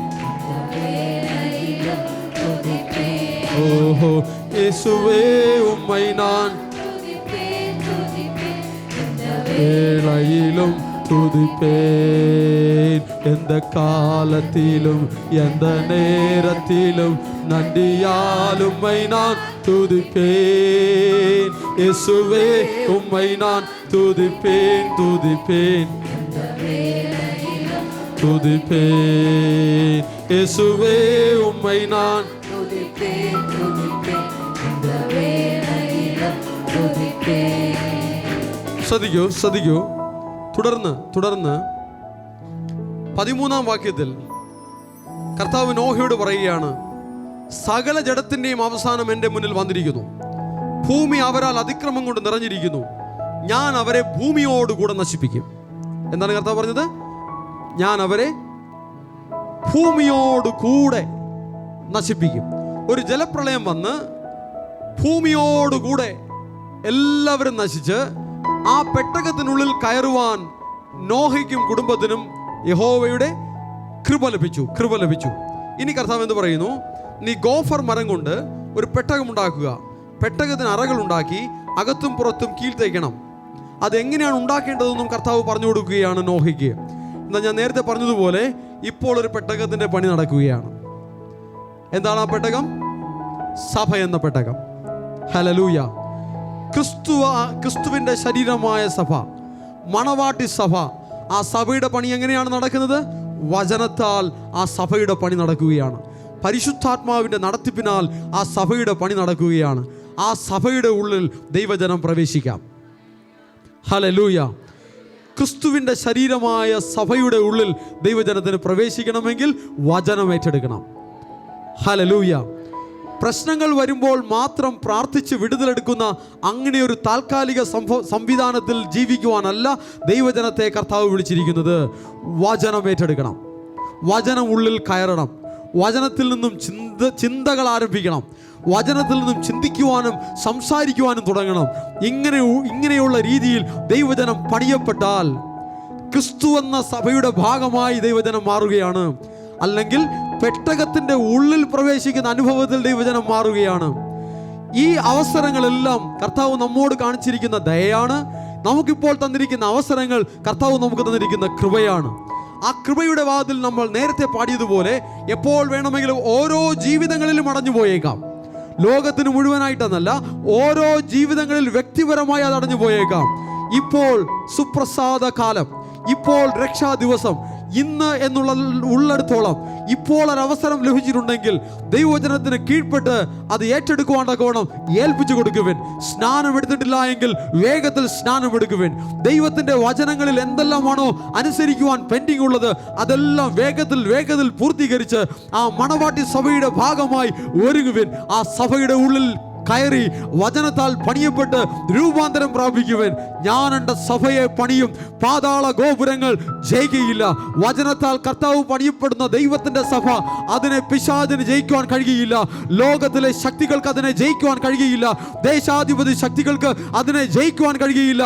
യേശു പണിയുന്ന സഭ, പരിശുദ്ധാത്മാവിനാൽ പണിയുന്ന സഭ, വചനത്താൽ പണിയുന്ന സഭ, കുഞ്ഞാടിൻ്റെ രക്തത്താൽ പണിയപ്പെടുന്ന ഒരു സഭ, ആ സഭയെ പിശാചിന്, പാതാള ഗോപുരങ്ങൾക്ക് ജയിക്കുവാൻ കഴിയുകയില്ല. ശ്രദ്ധിക്കുവിൻ, വചനത്തെ ഏറ്റെടുത്ത് ഒരു ദൈവ പൈതൽ ജീവിതത്തിൽ വചനം നടപ്പിലാക്കുമ്പോഴാണ് അവൻ്റെ ജീവിതത്തിൽ സഭയുടെ പണി നടക്കുന്നത്. ഹല്ലേലൂയ. ഭയങ്കര കോപമുള്ള ഒരു മനുഷ്യൻ രക്ഷ പ്രാപിച്ച് സ്നാനം സ്വീകരിച്ച് വിശ്വസിച്ച് കർത്താവിനെ ആരാധിച്ചു തുടങ്ങുമ്പോൾ അവൻ്റെ ജീവിതത്തിലുള്ള ജഡത്തിൻ്റെ പ്രവൃത്തിയായ കോപ സ്വഭാവം മാറ്റിയില്ല എങ്കിൽ ആ ഏരിയയിൽ അവന് സഭ പൊളിഞ്ഞു കിടക്കുകയാണ്. ആ കോപത്തെ ജയിക്കണം, കോപത്തെ മാറ്റണം. ജഡത്തിൻ്റെ പ്രവൃത്തികൾ എന്തൊക്കെയാണോ ജീവിതത്തിലുള്ളത് ആ ജഡത്തിൻ്റെ പ്രവൃത്തികളെ ജയിച്ച് വചനത്താൽ പണിയപ്പെടണം. അപ്പോഴാണ് സഭയുടെ പണി നടക്കുന്നത്, ആ പെട്ടകത്തിൻ്റെ പണി നടക്കുന്നത്. ആ സഭയ്ക്കുള്ളിലേക്ക്, വചനത്തിനുള്ളിലേക്ക് ദൈവജനം കയറുവിൻ. കർത്താവിൻ്റെ വരവിങ്കൽ തേജസ്സിൽ വെളിപ്പെടുവാൻ തക്കവണ്ണം ദൈവത്തിൻ്റെ ജനം ആമേൻ രൂപാന്തരം പ്രാപിക്കുവിൻ. ഹല്ലേലൂയ. ഈ ലോകത്തിന് മുഴുവനുമുള്ള ദൈവത്തിൻ്റെ വരവ്, ആ മനുഷ്യപുത്രൻ്റെ വരവ് എപ്പോൾ വേണമെങ്കിലും സംഭവിക്കാം. എന്നാൽ അതല്ല വിഷയം. നിങ്ങൾ ഓരോരുത്തരുടെയും ജീവിതത്തിൽ ആ വരവ് ഇപ്പോൾ തന്നെ സംഭവിക്കട്ടെ. ആ ഒരു വിടുതൽ ഇപ്പോൾ തന്നെ സംഭവിക്കട്ടെ.